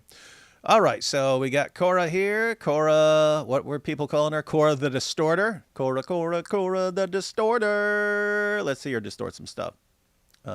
Torah and change it from king to pharaoh, and it can But still be divinely doesn't inspired. someone add the word crucified into your book? Hold on, But don't you agree that if something is divine revelation, it can't be changed by the hands of man? No. So you believe? We have different standards of how Scripture is revealed. Okay, so you believe that something can be divine revelation and also simultaneously be corrupted? Because I do want to let you guys hear. So to be clear, this is where the differences come in. So guys, she's saying. So what Belle pointed out was she would just think that someone could change the word like king or something like that to pharaoh, and she wouldn't have a problem with that. Why? Because someone later on, they understand the rulers of Egypt as pharaohs. Whereas me, I would just think it was always the word pharaoh because that's how people are using the word pharaoh. They just used it to refer to any ruler of Egypt. But here's the thing. So suppose it originally says one thing, and then someone comes along later in a manuscript and says, we call these guys pharaohs now, so let me just change this to pharaoh. That's generally not what a Christian would regard as corruption, right? That would be someone trying to like clarify for a later audience who maybe doesn't know, who would be more familiar with a word or something like that. We would regard like actual corruption as like corruption of doctrine and teaching and so on. Not something like that. Whereas from a Muslim perspective, nope, they will regard that as corruption. But now you're doomed. Now you're doomed because so much of the Quran is different and has changed. And I'm pretty sure she's going to bury herself with making some of these claims about the Quran, because based on what she's saying right now, already the Quran is in all kinds of trouble. But let's see. So you believe? We have different standards of how Scripture is revealed. Okay, so you believe that something can be divine revelation and also simultaneously be corrupted? Because I do want to let you guys hear. So corruption of a text is defined as an addition, omission, or alteration done to said text by somebody that is. Did you catch this? Wait. Oh no, she wasn't done yet. She's already cooked. She's already destroyed the Quran. The Quran is corrupted according to Korra. According to Korra, the Quran is corrupt based on her definition right here. She just doesn't know it, but watch. Because I do want to let you guys hear. So corruption of a text is defined as an addition, omission, or alteration done to said text by somebody that is not the author. Catch that? An addition, an omission or alteration by someone who is not the alter. Why is this relevant, guys? Well, remember when Uthman burns all the Qurans? Muslims believe that the Quran is revealed in 7 different ways, the 7 ahruf. Uthman saw some confusion and decided to burn a bunch of them. What's that mean? Omission. It means the Quran is revealed in a bunch of ways that were omitted by Uthman when he burned them. And remember, recently Muhammad Hijab said, when he was challenged about different versions of the Quran, what do you do with the different ahruf? We would say kirat. The ahruf are back then. What you have now are different kirat.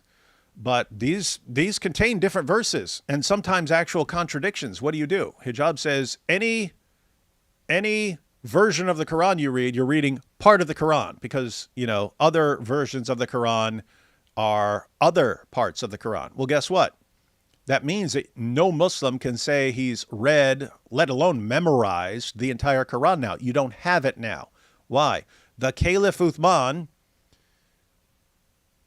ordered everyone to hand over the Qurans and burn them. And in doing so, he burned a bunch of different ways that the Quran was supposedly revealed, which means that according to Korra, the Quran was corrupted. It's not according to us. That's according to Korra and what her sources say about the Uthmanic recension. So do you guys agree that a text can be corrupted and also simultaneously be from God?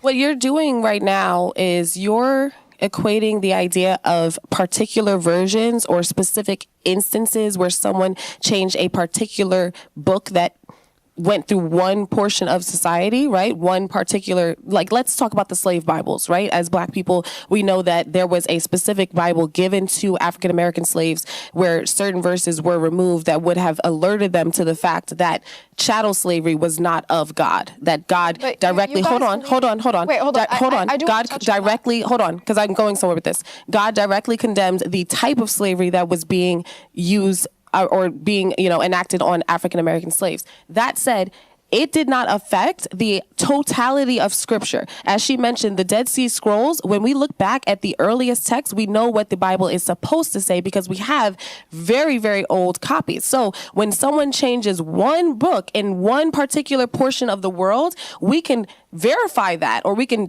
juxtapose that against what other scriptures we have. So the problem with the Quran, of course, is we know that it has been burned, right? I'm going to address that point. Okay. So the issue is, you're saying that maybe one person just added the word Pharaoh in there, but the issue is, even in the Dead Sea Scrolls it says Pharaoh.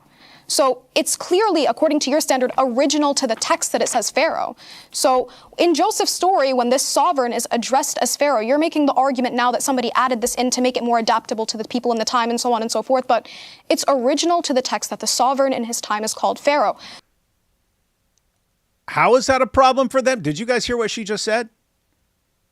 She just said it's original to the text. In other words, she said it's not just one manuscript you find the word Pharaoh in and then all the others say something else.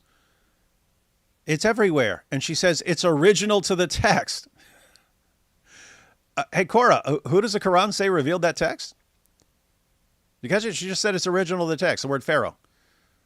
Okay, so Allah revealed it as Pharaoh. If it's original to the text, then Allah revealed it as Pharaoh. So then Allah comes along later to correct his own error as to how he revealed it? Is that what you're saying, Korra? Allah's correcting his own mistake? Oopsie, I revealed it as the word Pharaoh. Oops. Not looking good. Not looking good. Which is historically inaccurate according to Egyptologists, which is why when she mentioned the Surah of Yusuf, the Quran comes and corrects this. And the Quran comes and corrects what Allah revealed. She said it's original to the text of the Torah, which Allah revealed according to the Quran. And she just said the error was in the original. Ouch. He calls the leader in the time. What's that? 1 second, too. I liked what the Christian sister was saying. I don't remember what her name was, but I agree with what she was saying. The point, and it's actually something that I brought up in our debate with Junior. I was like, you need to argue for a global corruption of the text. You can't just say, it's a singularity, because like the sister said, you can go and find another manuscript and it would have the correct narrative in it, correct? So it's so, and she brought up the argument of the enslaved Bible, and I'm like, you can find, and that was a corruption. That's a perfect example of a corruption where these people who are enslaving other human beings wanted to hide certain things, but you can refute the corruption with the true text. So that's an example of showcasing how Korra is wrong in her position. You know what I mean? She's very wrong. And I don't know if Aaliyah came in a little late. She said, what's wrong with using Pharaoh, though? Nothing. Nothing. The only thing you can say is that during the time of Joseph, Pharaoh would have been called something else. But that doesn't change the fact that once they started using the word Pharaoh, they applied it to all rulers of Egypt from the first dynasty. And that's how scholars use it today. In other words, they'll refer to any leader, even before the term was used, as Pharaoh, because that's what you call the rulers of Egypt. And so the idea that everyone does this with the rulers of Egypt, but the Bible's wrong and mistaken for doing what is the standard usage, is just insane. And this is our only example I've seen so far. This is wild. A king instead of a pharaoh, because the term pharaoh, although it did exist in the time of Joseph, it never denoted a ruler or a sovereign. It denoted the great house or the great temple. So it would have been incorrect for the Bible to address pharaoh. However, let's talk about that, because But remember, though, she said it's the original reading of the Torah was Pharaoh. She said it. Original reading of the Torah revealed by Allah. Allah got it wrong. Ouch. And so it wasn't corrupted later on. It was just wrong from the beginning, according to Korra. So this has nothing to do with the corruption of the text. She just thinks that the Torah was revealed wrong. Okay, we need to take that up with Allah. Into semantics, right? We know that throughout the Bible, the Jews, or from the Torah, the Jews do not use the name Yahweh very often because they considered it too sacred to read aloud. So instead, they called the Lord. But that doesn't mean that they did not know who he was. So if we see that this particular writer is calling someone a pharaoh so that it is more palatable to the people that are going to be reading it in that region because they know of kings as pharaohs, then that's okay. It doesn't. Oh, that's interesting. I didn't understand what she was saying at first. But you take something like the Shema. Hear, O Israel, the Lord our God, the Lord is one, right? In the original Hebrew, it's Yahweh, right? But Jews didn't like pronouncing that name because of the very harsh warning about taking the Lord's name in vain. They were just worried about saying it, and you might just be thinking about something else, or your mind may drift very briefly, and you would be taking the Lord's name in vain. So they would say Adonai instead, Adonai, which is like Lord, but it's like a regular word Lord, not a name. So she's pointing out that no, they don't have any problem doing this. They don't have any problem using a different word or name, and we don't think that changes we don't think that that's not corruption. That's not corruption. Things like that. We wouldn't consider that corruption. But Korra does, but of course she had to acknowledge that it's original to the text. In which case, she believes that Allah just revealed it wrong. That is weird. Change from the message or the overall context of the book. But what happened with the Quran, and we know that we have to address this, yes. What happened with the Quran is that it was burned. You're aware of that. Uthman, you know this. You're a scholar. Uthman, when he standardized the Quran, he burned everything apart from... Exactly. So apart from the manuscript of the Prophet, peace be upon him. Sure. So when we're standardizing something, it is very convenient to burn all other potential references so that we cannot possibly check if we still have the correct context of the text. Do you see where I'm getting with that? Okay, perfect. You can but say, the issue is, let me address Pharaoh, but you have no idea what your original Quran might have said. Perfect. We actually do, because if you actually read the hadith that talks about the burning, he says that he burned everything. But I am comfortable with hadith. Yeah, I'm comfortable with every single authentic hadith. What's up? How does the hadith help this situation? The hadith are about the prophet stories, not about the companion stories. What is the hadith going to do for you in engaging this narrative? This is Muslims need to have humility. I think they're pointing out that, hey, if you think that variants and so on are an issue, then what do you do with the third of the rightly guided caliphs burning all the manuscripts because there are differences? So what do you do? I totally agree with. No, I agree with their. No, I understand their argument. I don't understand her counter argument. She's like, the hadith are not going to help you here because the hadith are the sayings of the prophet. They have nothing to do with this burning. She's like, I'm going to bring up a hadith to help deal with this situation. what she claims, and she's about to get burned up here. She's about to. I mean, not here, but I mean, I could make endless videos just like how she's destroying Islam every step of the way. What she's saying here is that the copy that was compiled during the reign of Abu Bakr, which was then when Abu Bakr died, it was given to Umar. Then Umar died, and it was given to Umar's daughter, the widow of Muhammad, Hafsa, and stayed with Hafsa. She's pointing out that one wasn't burned. Hafsa refused to turn it over, right? And so she's thinking, aha, so we have this. She didn't realize as soon as Hafsa died, they went to her house and got it and burned it. That's not helping you. You don't have the preserved mushaf of Hafsa. They burned it. Why were they waiting to burn it? If I recall correctly, Uthman orders everyone to hand over their Qurans so that he can burn them all. Hafsa doesn't do it. Then later they want it. She refuses to hand it over, and then she dies, and it goes to, I think her brother at that point. And then he hands it over to be burned. This was during the reign of Muawiyah, and he sends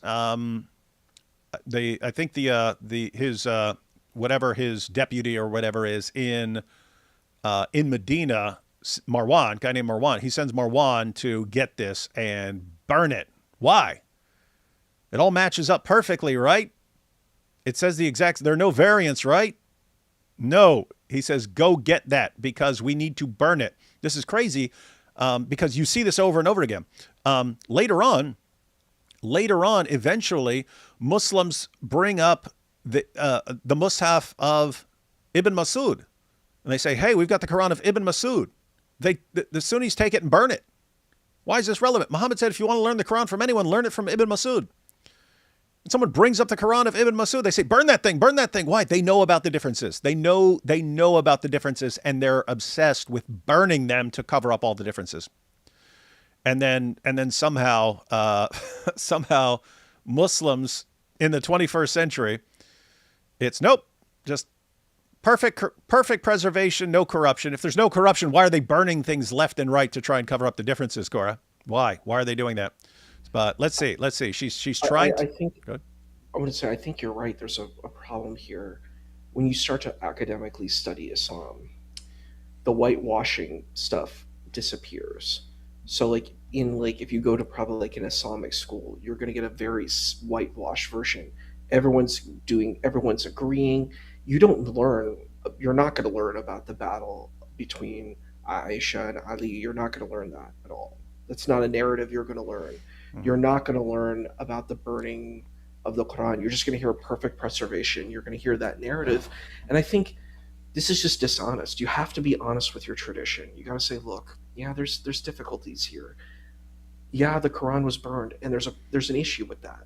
You can't claim perfect preservation when the perfect preservation is I'm going to destroy all my rivals. It's like, oh God, I have to bring a little small movie reference here, but it's like Dredd. I don't know if you know Judge Dredd, but they made a new Dredd movie in 2012. Oh, that was one of the top 5 action movies of all time. I haven't actually seen the movie. I just saw a bunch of YouTube clips, but that thing was phenomenal, man.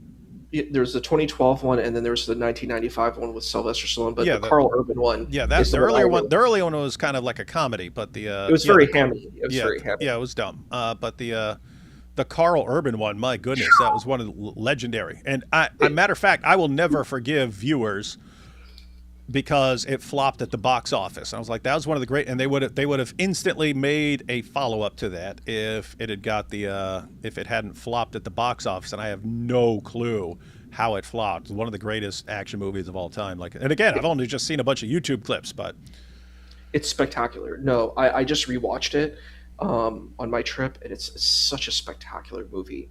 But in the movie, there's these gangs fighting for power in this tower that they're in, because it's like an escape from the tower because they're trapped in this tower. These two the two judges, and basically this kind of crime syndicate, like called the Mama Syndicate, comes in, and they wipe out the other like three All the other syndicates gangs that are there, and they become the only one syndicate. Yeah, obviously you're going to be the only one power there because you wiped out all your rivals. So yeah, of course you're going to have this one Mus'haf because all the other Mus'hafs have been wiped out. Yeah, isn't that insane?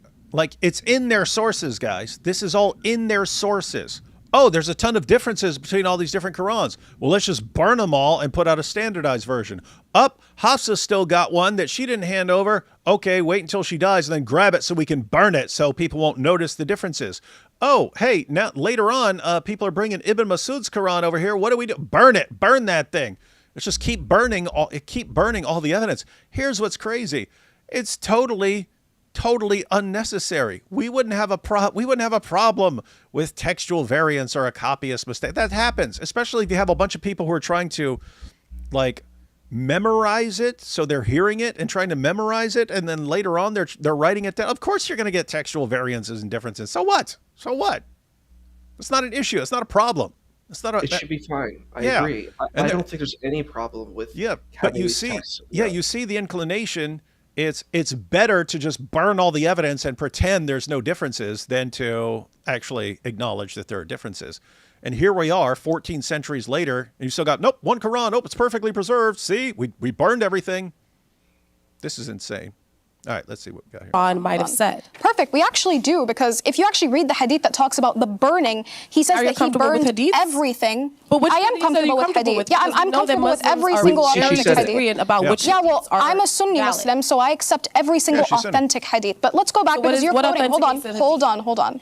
So when you're quoting a hadith, you're going to take the entirety of the hadith. The hadith that you quoted about the burning, that is from a narration, and it specifies that all manuscripts were burned except for the manuscript of Hafsa that belonged to the Prophet Muhammad, peace and blessings be upon him, which means that we have an original text. So let me ask you guys this, because we're being... Did you just hear that, guys? I don't know if she has no clue what she's talking about or that was lying. Anyway, so guys, when someone is completely wrong, which she was completely wrong. Either they're lying or they're clueless. They just don't know, right? So Bennett, giving her the benefit of the doubt, she doesn't know how wrong she was right there. She just said, according to the hadith, Uthman ordered everyone to hand over the Qurans, burn them all, but didn't burn the manuscript that was with Hafsa. And she says, therefore, what'd she say? We have an original, something like that. That was burned too. It was just burned after Hafsa died. You don't have that. She seems to think they have that. Let me back up and see exactly what she said. So guys, no, you don't have any manuscript that belonged to Hafsa. They waited until she died because she didn't want to hand it over. And as soon as she died, they went and got it and burned it so that people wouldn't see that it's different from the standardized Quran that they handed out. Korra here either doesn't know what she's talking about or she's lying, but she acts like they still have this. And that's how they know the Quran's been preserved. Let's back it up a little. Manuscripts were burned except for the manuscript of Hafsa that belonged to the Prophet Muhammad, peace and blessings be upon him, which... What? And did you hear that? And she says that's the manuscript that belonged to Muhammad. She has absolutely no clue what she's talking about, or she's just like compulsively lying. Guys, no, that wasn't a manuscript of Muhammad. She seems to think that. The manuscript that Hafsa had, that was the manuscript that was produced during the time of Abu Bakr, during the reign of Abu Bakr. And it was made specifically because people who had parts of the Quran memorized were dying in battle and they kept losing more and more of the Quran. And Abu Bakr said, we need to not lose anymore, so let's make a book out of it. Hey, instead of just trying to preserve this by memory, let's actually make a book. And that way, if a bunch of us die, we've still got a copy. And so this wasn't made to be passed around or copied or anything else. It was just, let's avoid losing any more of the Quran. So they put it in there and they just kept it. Abu Bakr just kept it in his house so they wouldn't lose anymore, right? Korra thinks that that's the manuscript of Muhammad, and she thinks Muslims still have this because it wasn't burned during the reign of Uthman. One, it wasn't the Mus'haf of Muhammad. it was from Abu Bakr, and 2, they do not have that it was burned too. She doesn't have any clue what she's talking about now. Let me back this up, because this is insanely stupid and wrong. Quoting a hadith, you're going to take the entirety of the hadith. The hadith that you quoted about the burning, that is from a narration, and it specifies that all manuscripts were burned except for the manuscript of Hafsa that belonged to the Prophet Muhammad, peace and blessings be upon him, which means that we have an original text. So let me ask you guys this, because... You should hear that? We have an original text. It belonged to Muhammad, and we have an original text. Wrong and wrong. False and false. You have no clue what you're talking about. Why are you speaking? Where'd you get that? Malik tell you that nonsense? All right. I backed it up a little. We'll see. Entirety of the hadith. The hadith that you quoted about the burning, that is from a narration, and it specifies that all manuscripts were burned except for the manuscript of Hafsa that belonged to the Prophet Muhammad, peace and blessings be upon him, which means that we have an original text. So let me ask... Let's see it, Korra. Let's see that manuscript that belonged to Muhammad. We want to see that thing. Guys, this, because we're being consistent, and I feel like we're not really talking enough about the Quran, to be honest with you. I would like to tie it back, if that's all right. So we're talking because you brought up the topic of burning and not having originals. Do you guys have an original of the New Testament? The oldest copies that we have of the New Testament are of the Gospels specifically. Everyone catch that. So one, the topic is the Quran. The Quran is the final revelation of God. She lies and says they have an original. She lies. And then, oh, so we have an original. Do you have an original of the New Testament? In Islam, a comforting lie. We have an original. You don't have an original. No, you don't. And then she states it as fact. We've got an original. The one from Muhammad that wasn't burned.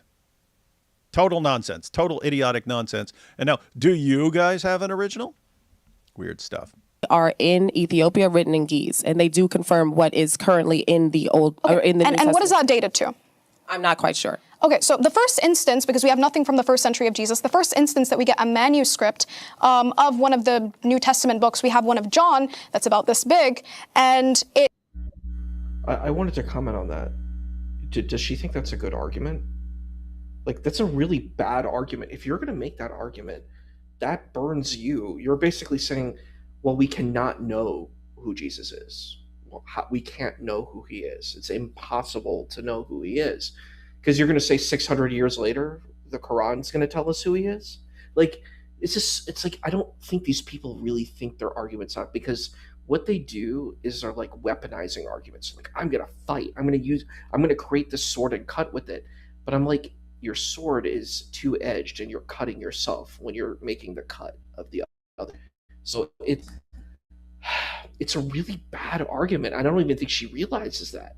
I'm like, if you say that you don't know who Jesus is, well, then I guess we just can't know. And,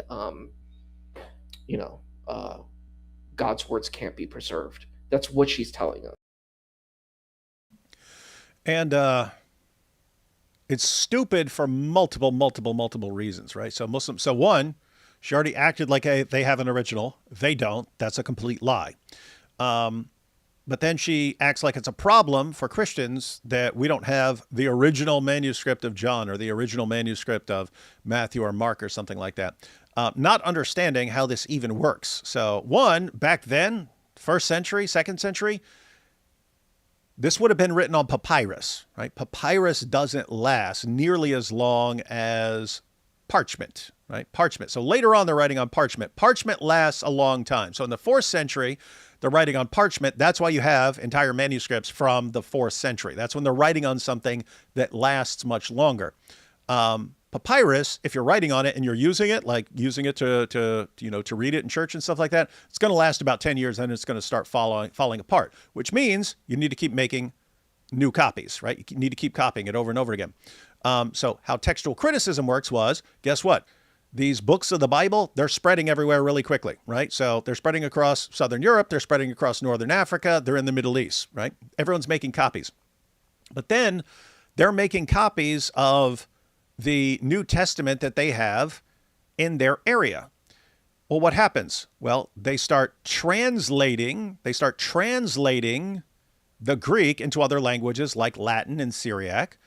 people are making commentaries on the text, and later on, scholars take the manuscripts. You have the different manuscript traditions. So you have the ones that are used in Europe. You have ones from the Middle East. You have manuscripts from Northern Africa.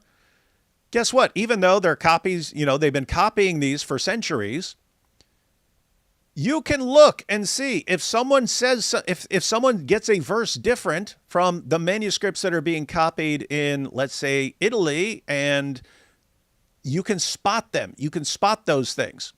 So you have close to 6,000 manuscripts in Greek. You have more than that in Latin. You have tons in Syriac and other languages.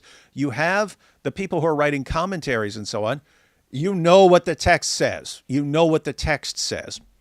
There's no real confusion on what the New Testament is claiming. But she's insisting, nope, you have to have the original. Well, guess what? You just burned up the Quran then because you don't have it. And you had to lie to even claim that you had the original. You had to lie and say that you've got this manuscript from Muhammad that was preserved by Hafsa. Are you kidding me? This is dawah, guys. It's all complete nonsense. Is a couple of verses from John. No, it's credit card sized. It's credit card sized. It's P52. Okay. Yeah, that's the first fragment that we get. So we don't have a complete copy until some people say like Codex Sinaiticus and so on and so forth, which is compiled, right? Some manuscripts are from earlier, some manuscripts are from later. But you made a point about not having originals and so on. So how can you have an issue with us having a standardization process that a lot of people, such as textual critics of the Bible, actually praise Islam for and say that Christianity does not have this, but rather Islam does? How can you have a problem with our standardization process when you don't even have a copy of the Bible from the 1st century and we have the entirety of the Quran from the 1st century Hijri? Who was? She still thinks they have the original Quran. Okay, so guys, that was insanely stupid what she just said. She just said, we had a process of standardization. Many people praise us for this. You didn't have that. The problem is actually the opposite. You had a process of standardization, which means, and it was government controlled. You had the government ordering everyone to hand over their manuscripts and then issuing a standardized version. You say, people praise it. Who praises you for that? That's the government taking control of your book and deciding what's supposed to be in your book. And you had Ibn Masud. This is in Jami at-Tirmidhi. You had Ibn Masud. Muhammad said, if you want to learn the Quran from anyone, learn it from Ibn Masud. Ibn Masud ordered his followers, do not hand over your Qurans to these people. And he condemned and mocked the edition that was put out. What's that mean? Oh, they're all exactly the same? This is nonsense. So the people that Muhammad said were his top Quran reciters, they disagreed with the Quran that you have. They disagreed with the standardization. They disagreed with it. Get your minds around that, Korra. The people that your prophet said know the Quran best, they disagreed with the Quran you have now. And you're praising the standardization? They disagreed with the standardization. They said, don't go along with that standardization. Hide the Qurans that you have because we don't trust that standardization. You're saying, oh, yeah, everyone praises us for that. Muhammad's own companions, the top reciters of the Quran, didn't praise that. They thought it was evil and deceptive because they had different versions. They didn't even agree on the chapters. This is insane, guys. Yeah. So, my point to prove that the Quran is not the final word of God is by his internal testimony. It's clearly in the Bible that, first of all, like she said, it seemed like the Quran appealed to the Bible to prove its relevance. It's like the Quran used the Bible as a passport to get into the world of monotheism, and then after it kind of gaslight the Bible, like it changed the author. So if the Quran have to confirm a God, that was actually funny. She said the Quran uses the previous scriptures to get into the door of monotheism, but after that it gaslights everything. That was funny. It just gaslights all. That's funny. Like the Quran appealed to the Bible to prove its relevance. It's like the Quran used the Bible as a passport to get into the world of monotheism, and then after it kind of gaslight the Bible, like it changed the author.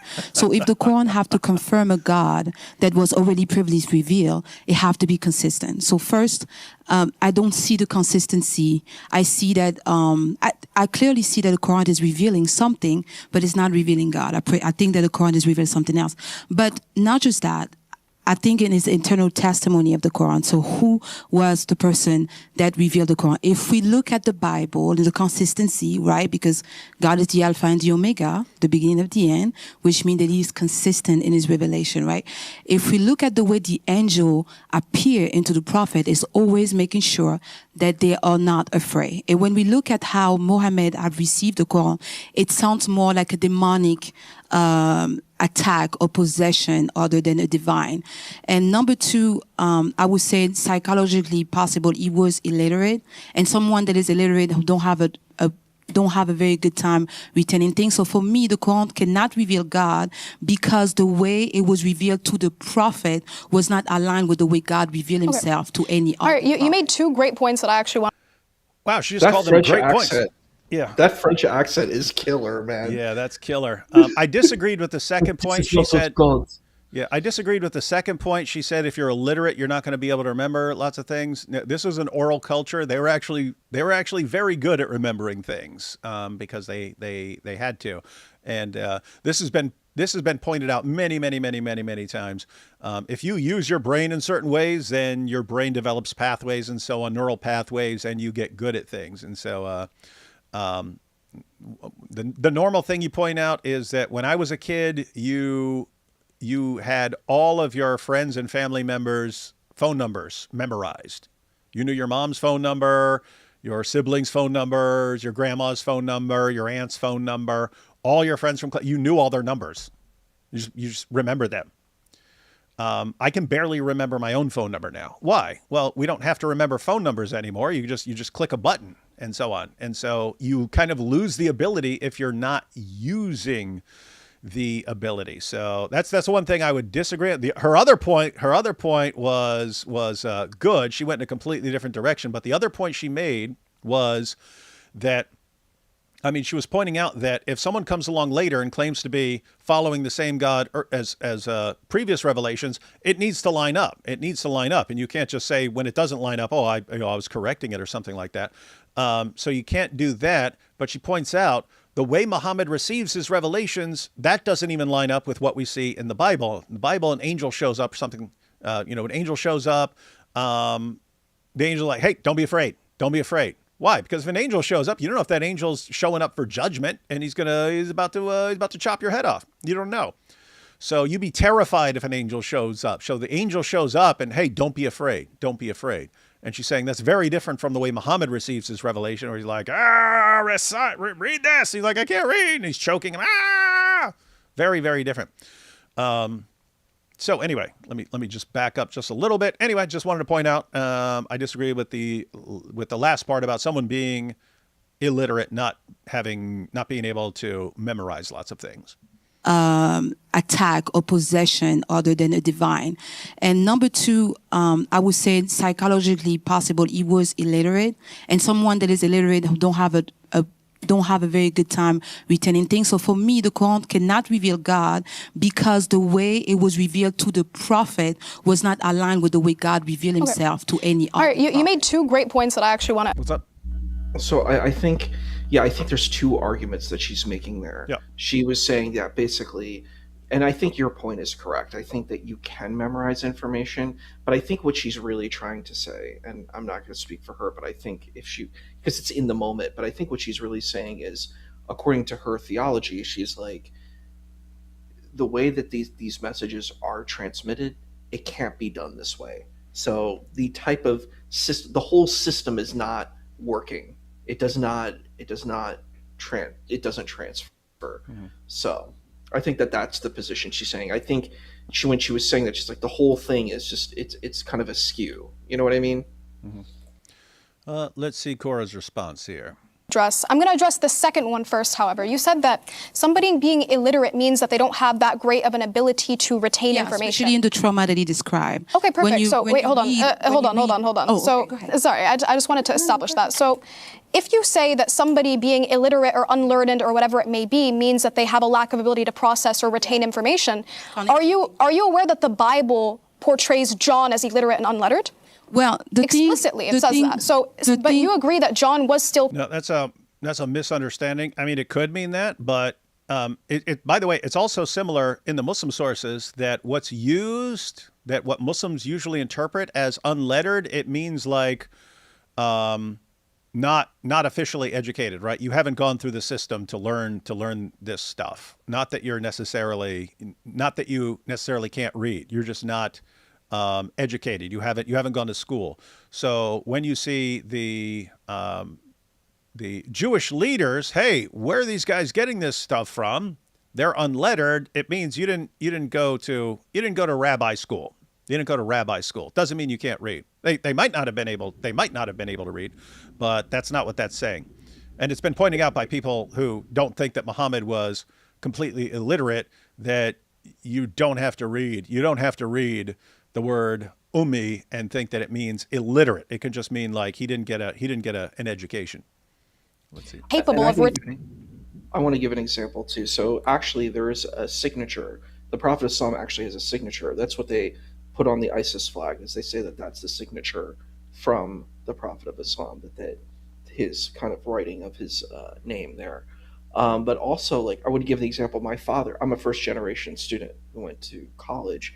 My father, he knew multiple languages. He knew how to read and write, but he didn't go to formal school. You know what I mean? He learned like at home, but he never actually went to formal school ever. But he knew how to write and he knew multiple languages. So it is possible for that to happen. And I think that's a very valid thing to say, that you can be, like uneducated in a formal sense, but still have a degree of education, All right. and conveying information, right? What are you referring to? What am I? Illiterate. I'm sorry. I'm just curious. In the book of Acts. In the book of Acts, it says that he is unlearned. That's right? different John. Unlearned That's does John not Mark. mean illiterate. That's a different John. No, wait. So is it the John that wrote the Gospel or the John that wrote Revelations? Because some people say it's the same and some people say it's John Mark. Johns. Nobody says John Mark is the same John that wrote. I think you ran away from the No, subject. I'm wait, talking about hold the on. revelation that Muhammad have. Yeah, but you said the revelation that that there was- Muhammad have Hold on. sound but like you a said- demon wait, hold possession on. other than the an reason angel. why you said that is because you said that somebody being illiterate means they have a lack of ability to retain information. That's my But second point. I'll address the first psychologically. point. That's my I'll second address the first point though, because psychologically. I think you ran away from the question. So the first point that you made is that we want to see consistency, not just with the revelation itself, so what the revelation reflects, but also the way that the revelation is revealed, right? And you mentioned that when angels come to people, whether it be in the Old Testament or the New Testament, it's the case that it's peaceful, and it's the case that even if, hypothetically speaking, they are afraid at first, they are comforted, right? Yes. So, and you said that Muhammad, peace and blessings be upon him, was not comforted, correct? No, I didn't say that. I said that the way he was comforted by the angel, actually. We have an authentic narration in Al-Bidayah wa Nihaya by Ibn I can Kathir. answer if you want. I can tell. Wait, hold on. I'm just going to answer that. But Everyone check this out. Because Korra, it's another situation. She's either ignorant or she's lying. But I want everyone to follow the argument here, right? So I forget what the woman's name is, but the one with the awesome accent. Her first point was the way Muhammad receives the revelation, the way the angel approaches Muhammad is completely inconsistent with what we see in the Bible. In the Bible, the angels want to calm the person down and comfort the person, make sure the person knows, hey, I'm not here to take you out or pass judgment on you or anything like that. I'm here for another reason. And so they're pointing out, well, if an angel is coming to Muhammad to give him revelation, why doesn't he act like the angels act in the Bible? He comes and he's just terrorizing him. He's roughing him up, screaming at him to read and stuff like this, to where Muhammad goes and tries to hurl himself off a cliff. He was terrified and thought he was demon possessed. Why is it coming at Muhammad like that? Korra responds that, in fact, the angel did comfort Muhammad, just like we find in the Bible. And she says, and we have an authentic source in one of Ibn Kathir's works that shows that the angel did show up and comfort Muhammad. Everyone getting this? Why is this relevant? We'll check out the source, guys. We'll check out the source that she just cited. But wanted to make sure everyone gets this. Let's listen to it again. And then we'll hear Korra either. Well, she's going to say something false. What she says is false. It's just she's either ignorant, she thinks she's telling the truth, but she just doesn't know what she's talking about, or she's lying. Let's find out. Old Testament or the New Testament, it's the case that it's peaceful, and it's the case that even if, hypothetically speaking, they are afraid at first, they are comforted, right? So, and you said that Muhammad, peace and blessings be upon him, was not comforted, correct? No, I didn't say that. I said that the way he was comforted by the angel, actually. We have an authentic narration in Al-Bidayah wa Nihaya by Ibn Kathir. I can answer if you want. I can tell. Wait, hold on. I'm just going to answer that. But she said not by the angel. So in Al-Bidayah wa Nihaya by Ibn Kathir, it's actually authentically reported. You hear that? Everyone hear it. Authentically reported, right? Authentically reported, right? Hold on. I'm just going to answer that. But she said not by the angel. So in Al-Bidayah wa Nihaya by Ibn Kathir, it's actually authentically reported that in the incident of the cave, Jibreel says to the Prophet Muhammad, peace and blessings be upon him, do not fear, for I am Jibreel and you are the messenger of God. So that actually expounds on the hadith that we have in Sahih al-Bukhari, the one that does not say that, but we have it authentically narrated that not only does he comfort him, but he identifies himself as Gabriel. And I would... Everyone catch her response, right? She says, it expands upon what we have in Bukhari. In Bukhari, it's just like Gabriel's terrorizing him. Same thing in Ibn Ishaq. Gabriel's he's like terrifying him. Muhammad tries to hurl himself off a cliff. She says, but we have an authentic narration in Ibn Kathir's Al-Bidayah that shows that the angel did comfort Muhammad. All right. Here it is, guys. You guys ready? So you see that, and it continues on the previous page, but you have up at the top there on the left, Gabriel. All right, hang on. Let me get Do you want this me to off. read? I can Get read this it off the if screen. you like. So we have Gabriel, then we have Waraka said to her, my niece, who can tell, perhaps your companion is the very prophet so this is Khadijah talking to Waraka, right? So it's Khadijah talking to her cousin Waraka. Waraka said to her, my niece, who can tell, perhaps your companion is the very prophet whom the people of the scripture are awaiting. Yeah, when were we awaiting this prophet? The one they find written about in the Torah and the gospel. Oh, I thought the Torah and the gospel were corrupted. How are we going to find him? By Allah, if he is indeed that man, and he proclaims his mission, while I am alive, I shall strive before Allah to obey his messenger and to aid him well, with patience until victory is granted. Shortly thereafter, Waraka passed away. Got this so far? So we got to get to the part where Gabriel comforts Muhammad, which is the part Korra says is authentic. Al-Zuhri said, thus Khadijah was the first person to believe in Allah and to affirm his messenger. Got it?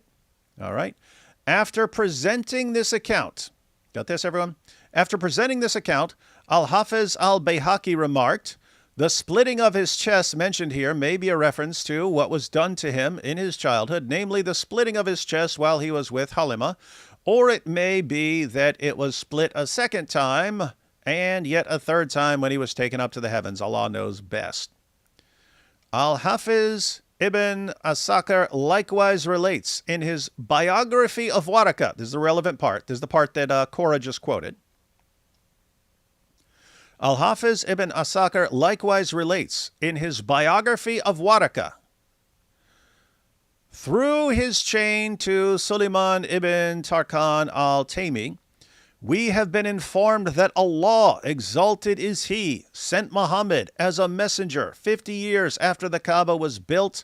The first distinction with which He honored him in prophethood was a dream he repeatedly saw. He related it to his wife Khadijah bint Khuwaylid, who said, rejoice by Allah, Allah will deal with you only in goodness. One day, while he was in Hira, where he would withdraw from his people, Gabriel descended upon him and drew near. The messenger of Allah became extremely fearful, whereupon Gabriel placed his hand upon his chest and between his shoulders and said, O Allah, lighten his burden, expand his breast, and purify his heart. O Muhammad, rejoice. You are the prophet of this community. Recite. Got that? So, O Allah, lighten his burden. So what happens? What happens here, guys? What do we got here? See, Gabriel comforted him. You catching that, guys? Gabriel comforted him. So that's what she's pointing out. You see, authentic narration. Gabriel comforted him. So it is just like in the Bible. What's the problem? All right, go up to that. Go up to this paragraph. Let's see. See this part right here?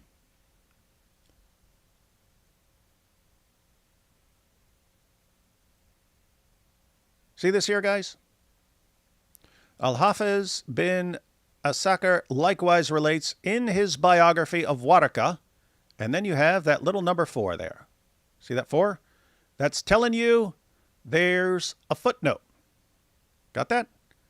There's a note on where this is coming from. Got that, guys? There's a note on where this is coming from. In other words, what happens after this, it's telling you where it comes from. And it's got a note on where the rest of this story is coming from. And we go down here, because now we want to see what this is, right, guys? Don't we want to see what the footnote is? So scroll down, scroll down, scroll down, scroll down, scroll down, scroll down, scroll down. And here it is. Note 4, which it just sent us to. This is from Tariq ibn Asakar, volume 63, page 17. The report is weak. The report is weak. The report that Korra just said is authentic is actually weak. It's a weak narration. And so that's what I'm pointing out. Either Korra just lied right there, or she has no clue what she's talking about. But it's a weak narration that she just said is authentic because she needed it to respond to that point. And she was prepared for that. She was waiting for someone to bring that up. And she brings this source up, says it's authentic. It is not authentic. Either lying or, once again, completely ignorant. What has she said to give us the slightest indication that the Quran is the word of God? I haven't seen any so far. I just want to chime in just to give my perspective on the prompt. For sure. Go ahead. My position is just very straightforward. Surah 6:115 says that the words of Allah can never be altered. So I think it's convenient that if the Quran affirms that the revelation of the Torah and the Injils are revelation, they conveniently are altered, yet the Quran is not altered. Okay. Secondly, I wanted to just inquire do you know who discovered the Dead Sea Scrolls? No, not okay. Sure. Interesting story. So the person who actually discovered the Dead Sea Scrolls is a man named Muhammad. He was a shepherd. Yes, he was a shepherd who was searching for his lost goat. Now, if that's not the gospel, I don't know what is. Amen. He ended up finding. That is awesome. A shepherd searching for his lost goat. I think it was actually the kid who was looking for him, and the kid thought he might have gone in a cave, and he threw something in there and heard a crunch and stuff, and he ran and got his dad. But so anyway, they're still looking around for this lost goat. Isn't that awesome? They're searching for the lost goat, and they find the Dead Sea Scrolls. That is funny. No, not okay. Sure. Interesting story. So the person who actually discovered the Dead Sea Scrolls is a man named Muhammad. He was a shepherd. Yes, he was a shepherd who was searching for his lost goat. Now, if that's not the gospel, I don't know what is. Amen. He ended up finding the Dead Sea Scrolls in a cave, and what he found dates back to 250 AD, which matches the modern Bibles that we have essentially exactly. So we have the first Muhammad who actually affirms the Torah and the Injils, such places like Surah 7:157, I'm sure you know it, yep. The unlettered prophet, he's written about, yes. And then we have the second Muhammad that confirms what was actually found. A Muslim man actually finds the very text that his descendants are going to now call corrupted. And I feel like that is God's sense of humor all over that. So my perspective is that the Quran actually obviously affirms the previous scriptures, and the second Muhammad finds those previous scriptures for the world to see. Perfect. So what's in That's awesome, isn't it? She's a brilliant. Oh, yeah. She's very eloquent. I've listened to Chinasa before. She's quite good at this. I like these Christian ladies. They're awesome. Let's see. Interesting is you touched upon Surah 6 verse 115, correct? Yes. Surah 6 verse 115 says that Allah's words cannot be changed. What's interesting is if you read that verse in context, verse 114 says that that's talking about the Quran. Nope.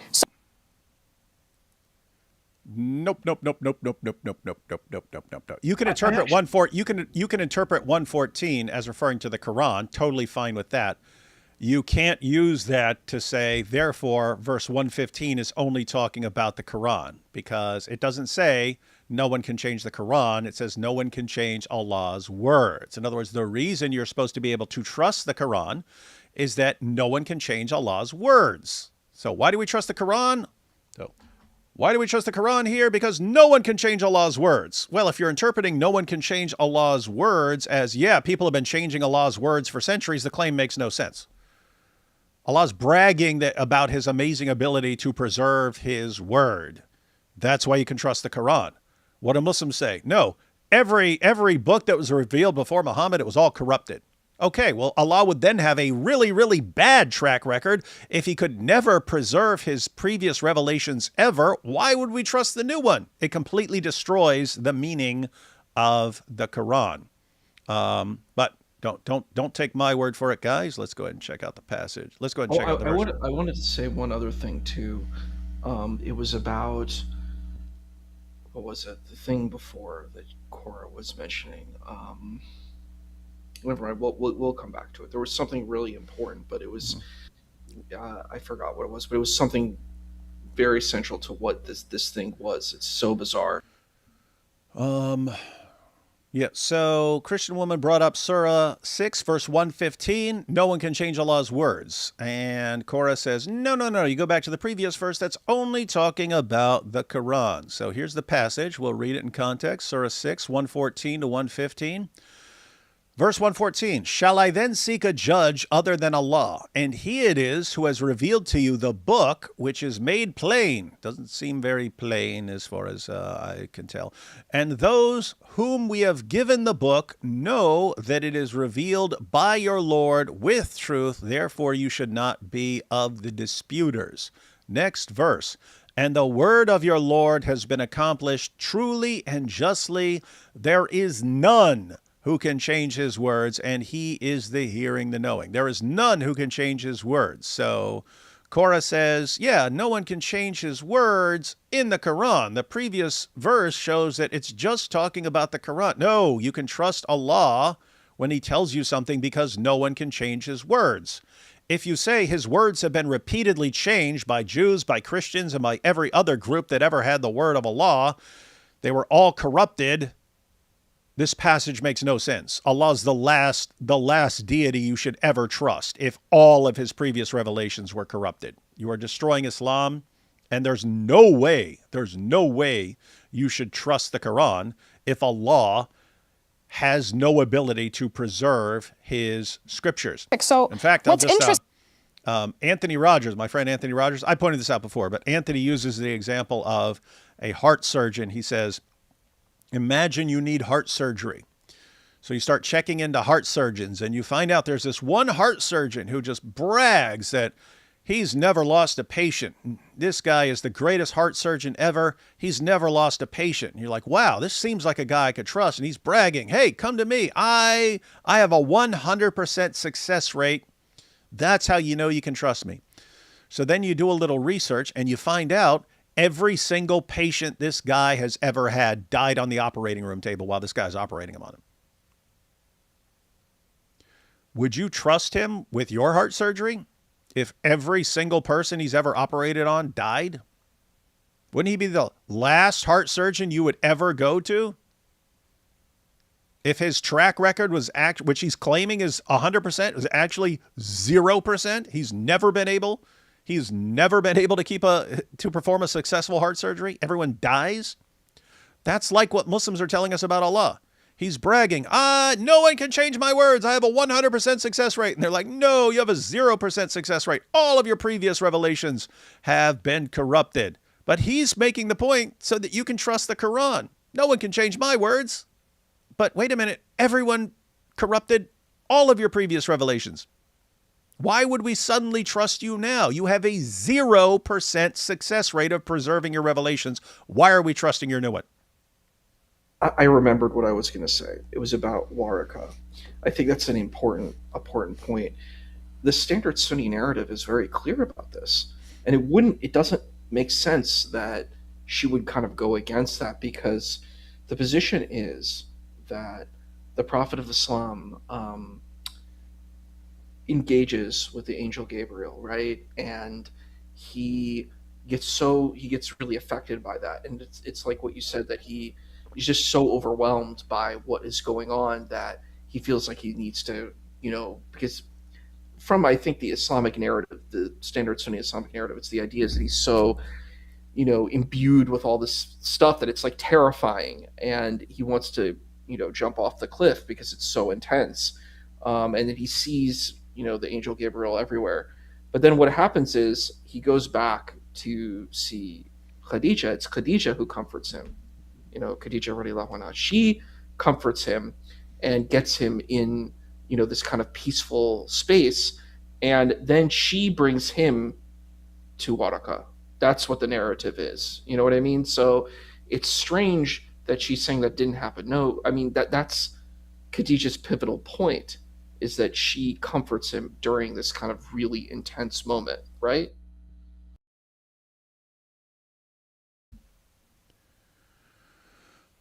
We have, is that heart surgeon named Dr. Malik? Yep.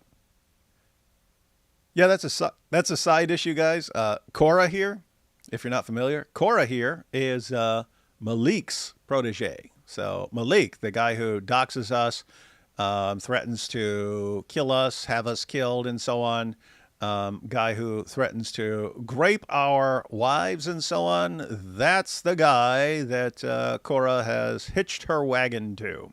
Interesting. Pretty creepy stuff. Let's take a couple super chats real quick. We've only got a few minutes left of this. Looks like about 4 or 5 minutes left, but let's see. Okay, brother D-Wood, hear me out. Korra is the new girl version of Junior. Thoughts? I guess Lil Kev's guidance hasn't been helping her any. Yep, that's what it sounds like. Issa, would you consider having a discussion? Issa, would you consider having a discussion or debate with Andrew Shamoon Maxing Wilson on the topic, what is a grifter? That's funny. I've talked with Andrew Wilson quite a few times. It's interesting. It's a funny situation. Now we got Than. Genesis uses king, and the Surah passages parallel the very section of Genesis where King of Egypt language is also present. Stop lying, Than. Without D. Wood's comments, this is painful to watch. Yeah, just lies from Korra. Waraka used the gospel to affirm Muhammad. That suggests the gospel wasn't considered corrupted in his time. How does one fix what's not corrupted? Was Muhammad confirmed with corrupted scriptures? These are the problems that cause their position to be completely incoherent. Ozzy Abe says, go easy, David. She's just a girl. Oh, we're not talking enough about the prompt now, but the last prompt, she couldn't stay on prompt if she tried. She is dishonest. Oh, she's dishonest, you think? That'd be crazy. Korra's voice is tempting. She should use whiteboard. Yeah, that's the only way to avoid tempting people. Got to use the whiteboard, like Ali Dawa's wife. Not talking enough about the Quran, then Quran about New Testament. Yeah. She keeps going after the Bible. Avery said it best a few days ago. Korra, you really need to get better. He wasn't having any of this like you guys. Lost of missed opportunities. She can talk fast, you see. Yeah, that helps distract people. He surely never forgot Zut, that for sure. Oh, yeah. Muhammad never forgot that. He learnt it from his Christian friend, Sam, crying. That helps. D. Wood, you should host an ortho-Protestant discussion. And hi, Issa. Oh, we will be. We will be, guys. Issa, how religious are American Muslims? It's going to kind of vary from Muslim to Muslim. I think it varies, and it depends on what you define as religious. Does religious mean you pray all the time? Does it mean you fast all the time? Are we talking about orthodoxic versus orthopraxic? Like, yeah, there's so many different variables, So I think you have a lot of different Muslims, and some are very, practicing. That doesn't mean that they know a lot about these different things. They just have like a kind of a faith. So that's some kind of Muslims, and some of them I think really talk a lot about belief, but I don't, then you see some of these da'is and their. I mean, actually, we have to give props to Dr. Malik. He exposed, and I'm surprised that there's this battle with Dr. Malik. He's the one who exposed, all of this kind of horrible behavior that's been going on. Hats So off to him for that. So I'm like, it's weird that there's even a conflict with him. You actually propped him up. You're like, dude, thank you for doing this. You're being honest here and doing an expose and revealing this. And I think there are some Muslims like that will say, I believe and I've learned a bunch of Quran, and there's like talk, but there's not really substance. So I think that's the thing. It really just varies across the spectrum and how people believe, how the people read the Quran. It's very different. Like you'll see, like in some of the videos, like with Christian apologists, you'll have some women who aren't even wearing hijab and they're wearing, different kinds of, like very, modern type clothing.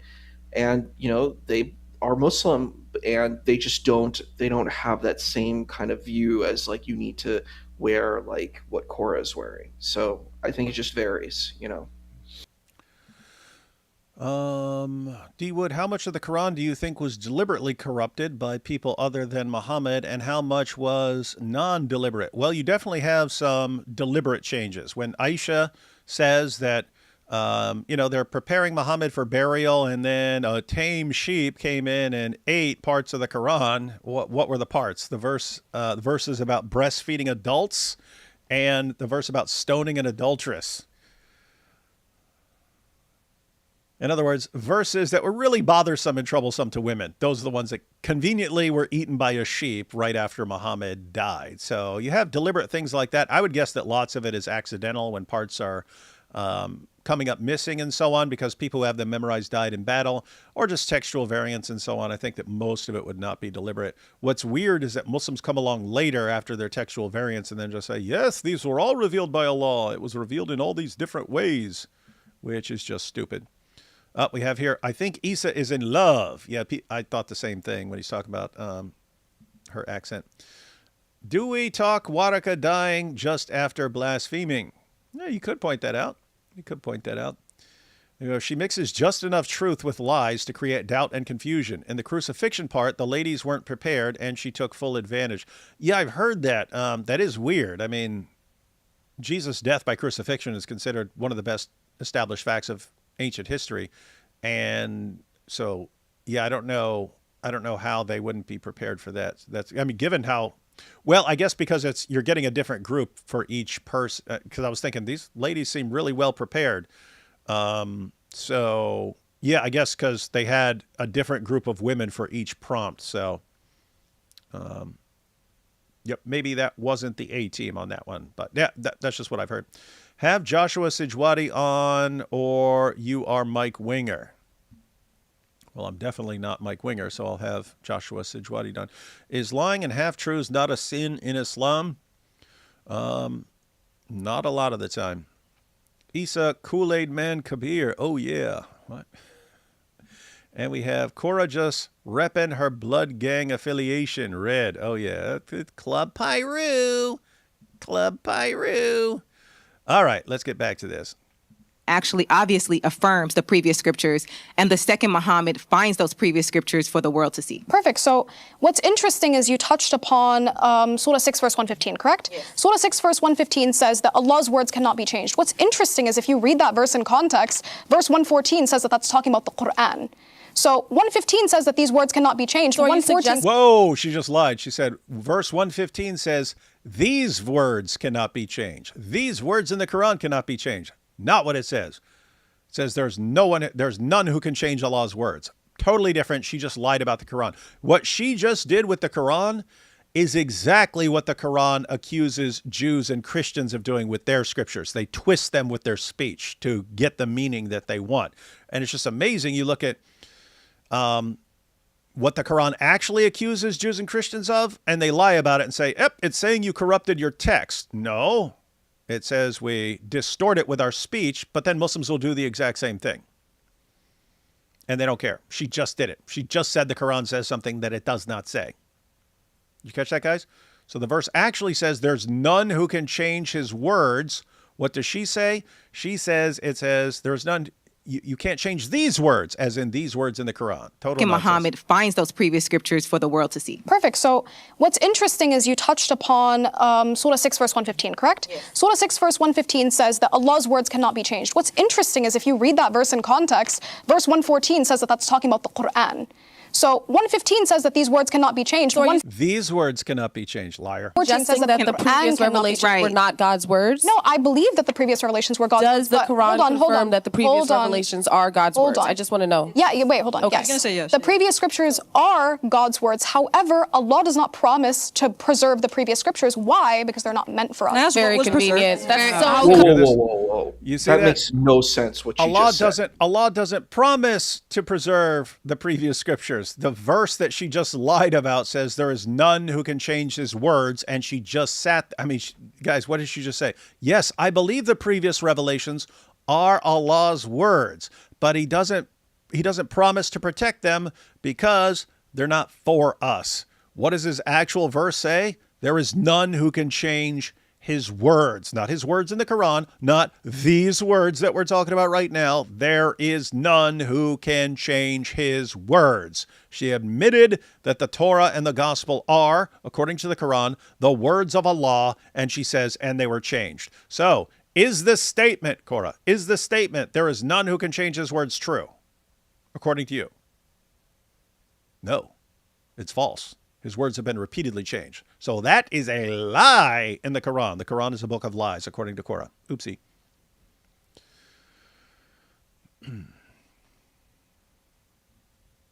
And so we're changing our name to Korra Bid'ah Master. Bid'ah. That's the sin of innovation, guys. No, that's okay. That's a problem with that. Can I ask what was preserved? No. Like, so only let me concede this. Okay, so some of it was preserved, some of it wasn't, right? So can you list some things that were preserved? For example, the stories of the prophets. Yeah, you can say the aspects of the stories of the prophets because we believe in something within Islam, and it's also quite interesting because this is aspects of it, so not all of it. Yeah, aspects. That's actually incorrect according to the Quran. Can I tell you? No. According to the Quran, it actually says explicitly, right? It says that these previous scriptures were altered in some ways. It says in Surah 5, verses 13 through 15, it speaks about. We already checked out that passage. Children of Israel changing the words around. So it's not talking about necessarily. Is it talking about? Yeah, and explains how. And sounds like she's going to go. I haven't seen this part of this discussion, guys, but yeah. What is it talking about? Is it talking about doing it with their speech, as the Quran says? That's what the Quran actually says. Or is it talking about corrupting the text so that the text is corrupted? Textual corruption? It's talking about corruption vaguely, so it doesn't specify textual nor verbal. Perfectly Hey, matter of fact, hats off to Korra for saying. She says it doesn't specify. It's just corruption. So she says it's vaguely. Right. So if you're, in other words, it's ambiguous. If it says the Jews and the Christians are distorting their scriptures, what does that mean? Does it mean they're changing the text or they're distorting them when they talk about what's in the text? All you have to do is keep reading. The rest of the chapter is Allah ordering them to stop distorting their scriptures, to stop avoiding them, and to actually judge by them. So Korra just baked herself with a moment of honesty. Another... not perfectly. We have very good... Not perfectly, okay. We have very good Torahs that are preserved from way before that. And so if a group of Jews... Actually, Ibn Kathir even says this with 2 verse 78, where there was a group of Jews who knowingly corrupt the scripture, right? And so if you know the truth, how do they know the truth? The text has to be there. So the text was within the time of Moses, right? Because verbally... no, not by necessity. Because the Quran specifies that the Torah was given, it was entrusted to a group of individuals to preserve. The Quran specifies that. It was entrusted, Moses, and then it was also entrusted to John the Baptist. The Quran says... the first century. We're talking about what the Quran says. The reason why, and I want to tie it back to what we were talking about, which is consistency and confirmation, right? Because she said that the Quran confirms the previous scriptures, and the Quran says that Allah's words are not changed. The verse that she brought specifies, which I don't means need that verse. that in Allah... I wouldn't use that verse for my argument. Yeah, I'm just addressing it because I didn't get to it fully before you jumped in. So, Surah 6, verses 115, when it says God's word, and this is going to tie into what you said because we're talking about corruption now, and whether or not God's word can be changed, God's word in this instance is not unrestricted. It is speaking specifically to the Quran and about the Quran. It's not speaking about the previous scriptures, because even if, in some hypothetical instance, if we had the entirety of the Torah and the Injil with us in our laps, it would have been abrogated. It wouldn't have been binding upon us. But just to... Why would Allah be telling Jews and Christians to judge by it. It's been abrogated. Why is he telling us to judge by it? And again, her interpretation of 6:115 makes no sense. Allah says, there is none who can change his words. Oh, that just means his words in the Quran. He doesn't say just his words in the Quran. You trust the Quran because no one can change his words. That's how you know he's going to preserve his book. But guess what? If none can change his words, then guess what? No one can change his words in the Torah. No one can change his words in the Bible. No one can change his words, period. Can't be done. He's too powerful. And then they come along, no, Allah tried real hard, but, people just came around and slapped it around. And then Allah didn't even realize that it's been corrupted because he keeps telling Jews and Christians that they have to judge by it. Weird God. On your point, because what does confirmation mean? Could you just define? Yeah, confirmation means that you can say that it has divine origins. Now, what's the Arabic word for confirmation? What do you mean? Like when it says it comes to confirm the previous scriptures? Musaddiqan. Sorry? Okay, so in 12:111, it's a guys, you hear this? We just brought it up, and she's doing it again.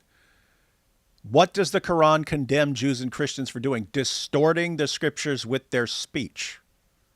The Quran says over and over and over again that it's confirming the Torah and the gospel that are with the Jews and Christians. Says it over and over and over again. Confirming what is with you, confirming what is with you, confirming what is with you. She says when the Quran says it's confirming, it means it's only confirming that it has a divine origin, not that you can trust what you actually have with you. She's a compulsive liar. This is dawah, guys. This is dawah. This is sad and pathetic and a joke. What do you mean? Like when it says it comes to confirm the previous scriptures? Musaddiqan. Sorry?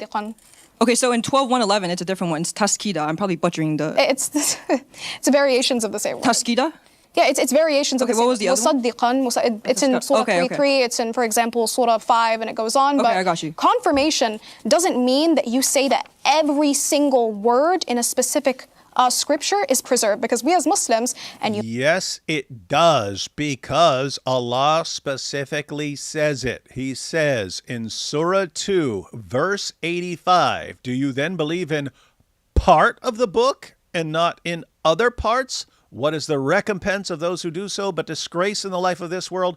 And on the day of resurrection, they shall be consigned to the most severe punishment. Allah says, if you only believe in parts of your book and not in all of it, he will punish you in this life and then send you to hell. What's Korra saying? Oh yeah, the Quran's just confirming parts. I don't even know what to do here. It's like they do not care even slightly about what their book says. It's just, here's the dawah script. Here's what I've been told from dawah guys. Now let me go and say that. And who cares what Allah says, even if it's the exact opposite of what I'm saying.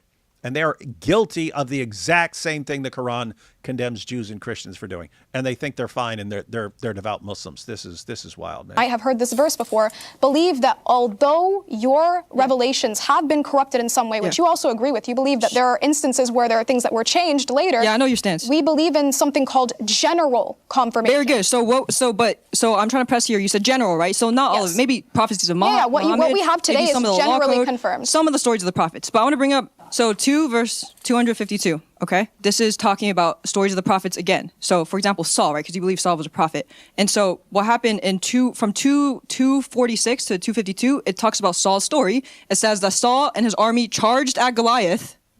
It also said that he tested his army with a river, saying, if you drink from your hands, you're with me. If you're not. And then it also says that the sign of his kingship was that the Ark of the Covenant would come to him. If anyone has read the Old Testament from anywhere in the world, in any language, they would know that those three things are completely divergent from what the Torah says. And then Imam al-Razi and Ibn Kathir, they have a commentary on 2 verse 52, which says, these revelations are revealed by Allah, and you, Muhammad sallallahu alaihi wasallam, are truly, well, it doesn't say truly, are a messenger. And so the commentary on that verse says, and they're coming in the 13th century, by the way, Ibn Kathir says, this story conforms to the exact manner at which they still have in their books today. That's what Ibn Kathir says. Okay. Imam al-Razi says there are no differences in this. He says there's no differences. And so even your scholars think that during the time of Muhammad and even in the 13th centuries, that the Old Testament stories from both books should be the same. That's what Ibn Kathir says. That's what Imam al-Razi says. You can go look. I'm not going to deceive you. Your soul's on the line. Okay, I've read the tafsirs in Arabic as well. I don't read Arabic, but I've confirmed it. And so I just want to say that to you. And then I'll just add this last point.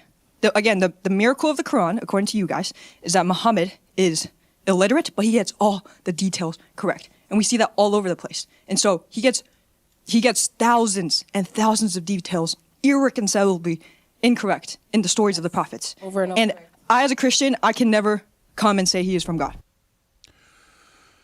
Wow, wow, wow, wow, wow, wow, wow. All right, guys. Pretty wild stuff. She cooked her there. Cooked her. Hey, you're muted, Issa. Who are you talking to? Oh, sorry, I was talking to you. I was saying that I can see why they brought up Korra as the woman defending Islam, because clearly she kind of knows these kind of materials more than her colleagues did, if you know what I mean. No, she's here's what's weird. She's light years ahead of like some of the Dawa guys, some of the Dawa bros. She's light years ahead. I mean, she's bringing up these things. She's wrong, but the only points that she was actually able, that would even sound to someone who doesn't know what's going on, sound like she was making some reasonable point, or people who aren't familiar with the sources. As soon as you go to these sources, what did she say? Guys, does anyone see a reason to believe that the Quran is the word of Allah in there? That was the topic. Let me do a poll real quick. Let me do a poll. You can talk, Issa. Go ahead and talk while I write this poll. Sure. It was shockingly bad that she was really not prepared, and she interrupted her interlocutor, so she doesn't have good decorum, which I think is problematic when you're trying to showcase your points. Like, for example, the woman with the French accent was like, or it sounds kind of Frenchish. We could say the wonderful accent, let's put it that way, just in case. The woman was making a point. She was like interrupting her and not even allowing her to express what her point was. That's not, you don't, over talking your colleague is not, it's like, do these people even know how to debate? Like, remember when we debated each other? We never interrupted each other. We never talked over each other. We never disrespected each other. And I'm like, a lot of these Muslim debaters, they really are very disrespectful. They don't like listen. They don't wait. They don't say, let me hear your point. It's like, no. If I overtalk you and I sound smart, that means I am smart. And it's like, are you just trying to appeal to a crowd? Because you're not convincing anyone.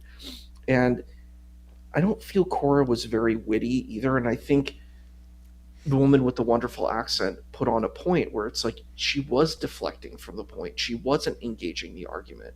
And I think if you're going to debate, you need to engage the arguments. And I think this is the tactic I've seen with Daniel Hakikachi too. It's a very I'm learning this kind of this particular debate style, and it's basically being extremely aggressive, being very hostile, but really not. It's like being what I would call a paper tiger or a glass cannon. It's like you hit hard, but when you get hit, you crumple. You know, they're not good defenders. They don't know how to defend themselves. No, they don't.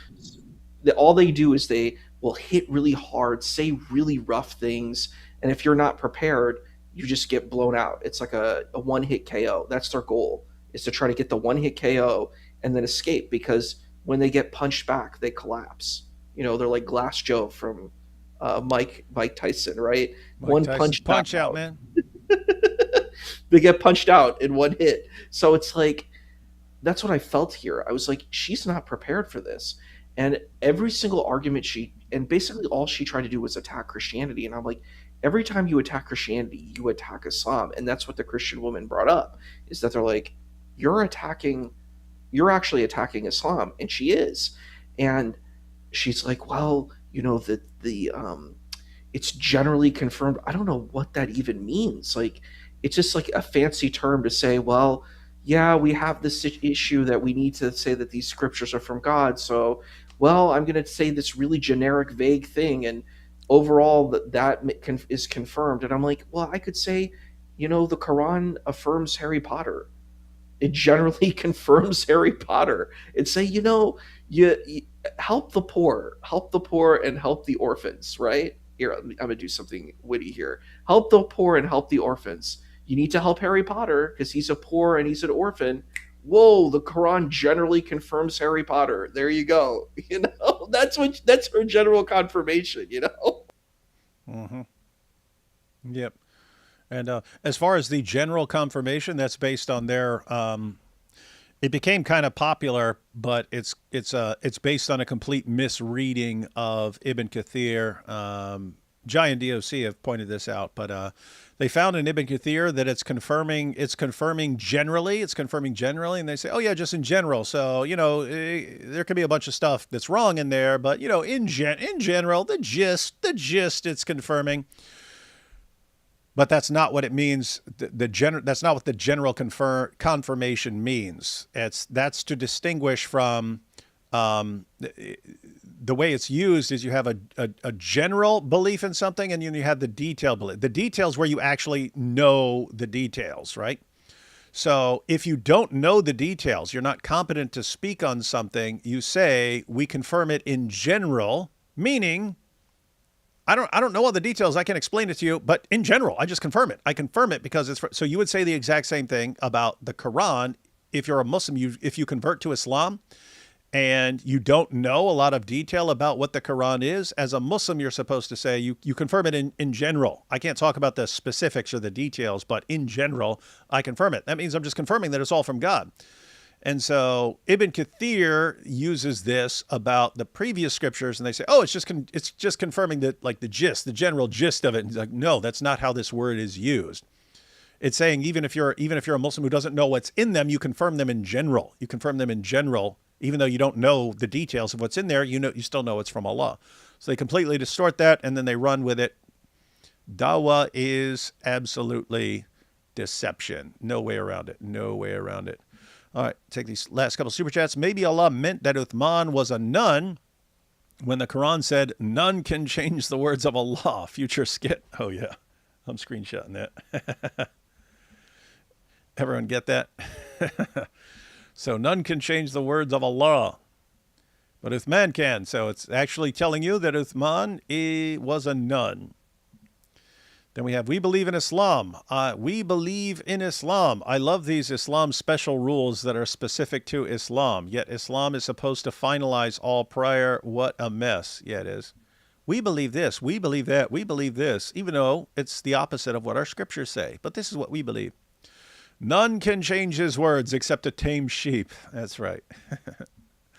Allah couldn't protect his words from a sheep.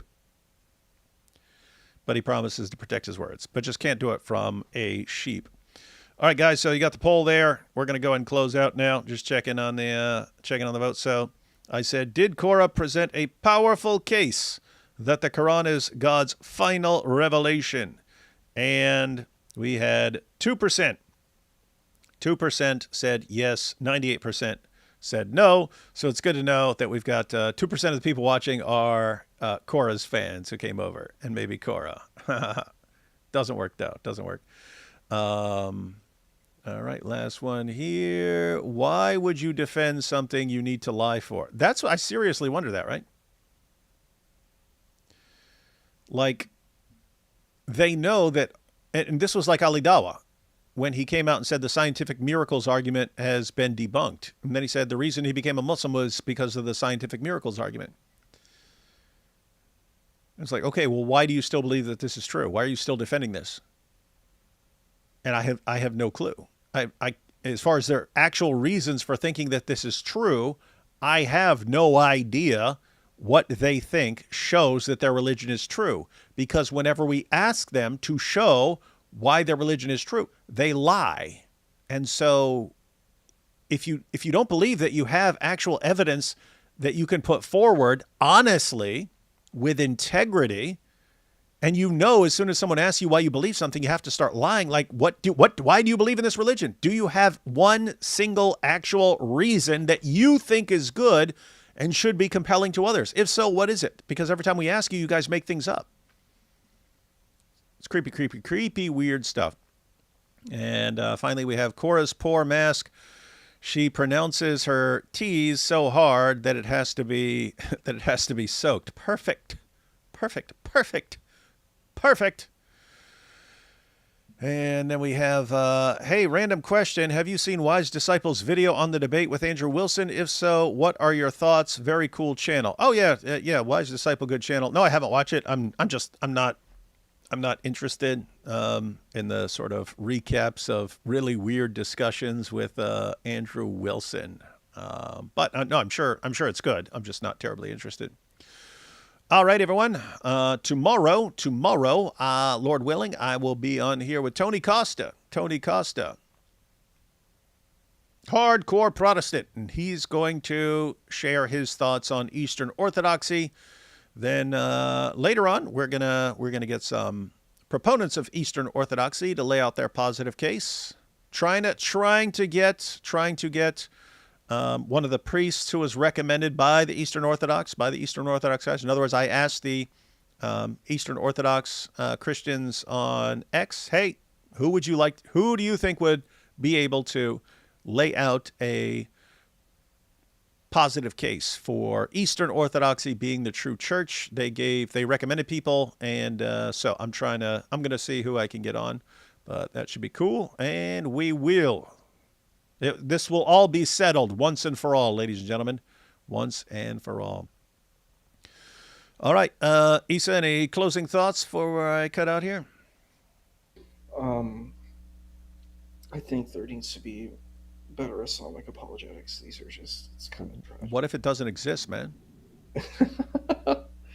There's got to be something better than this. I mean, Shabir Ali would have done better than this. You know what I mean? I think, Shabir's only case now for Islam, I mean, like recently was like mathematical miracles and stuff like that, and that doesn't work much either. So I don't know. I seriously have no clue why they think we should believe in Islam, and they can't even use the main argument of the Quran. The main argument of the Quran, Allah says, "Hey, I'm affirming your scriptures. Why don't you affirm Muhammad?" And they can't even use that. They can't even use Allah's main argument for us. It's really wild.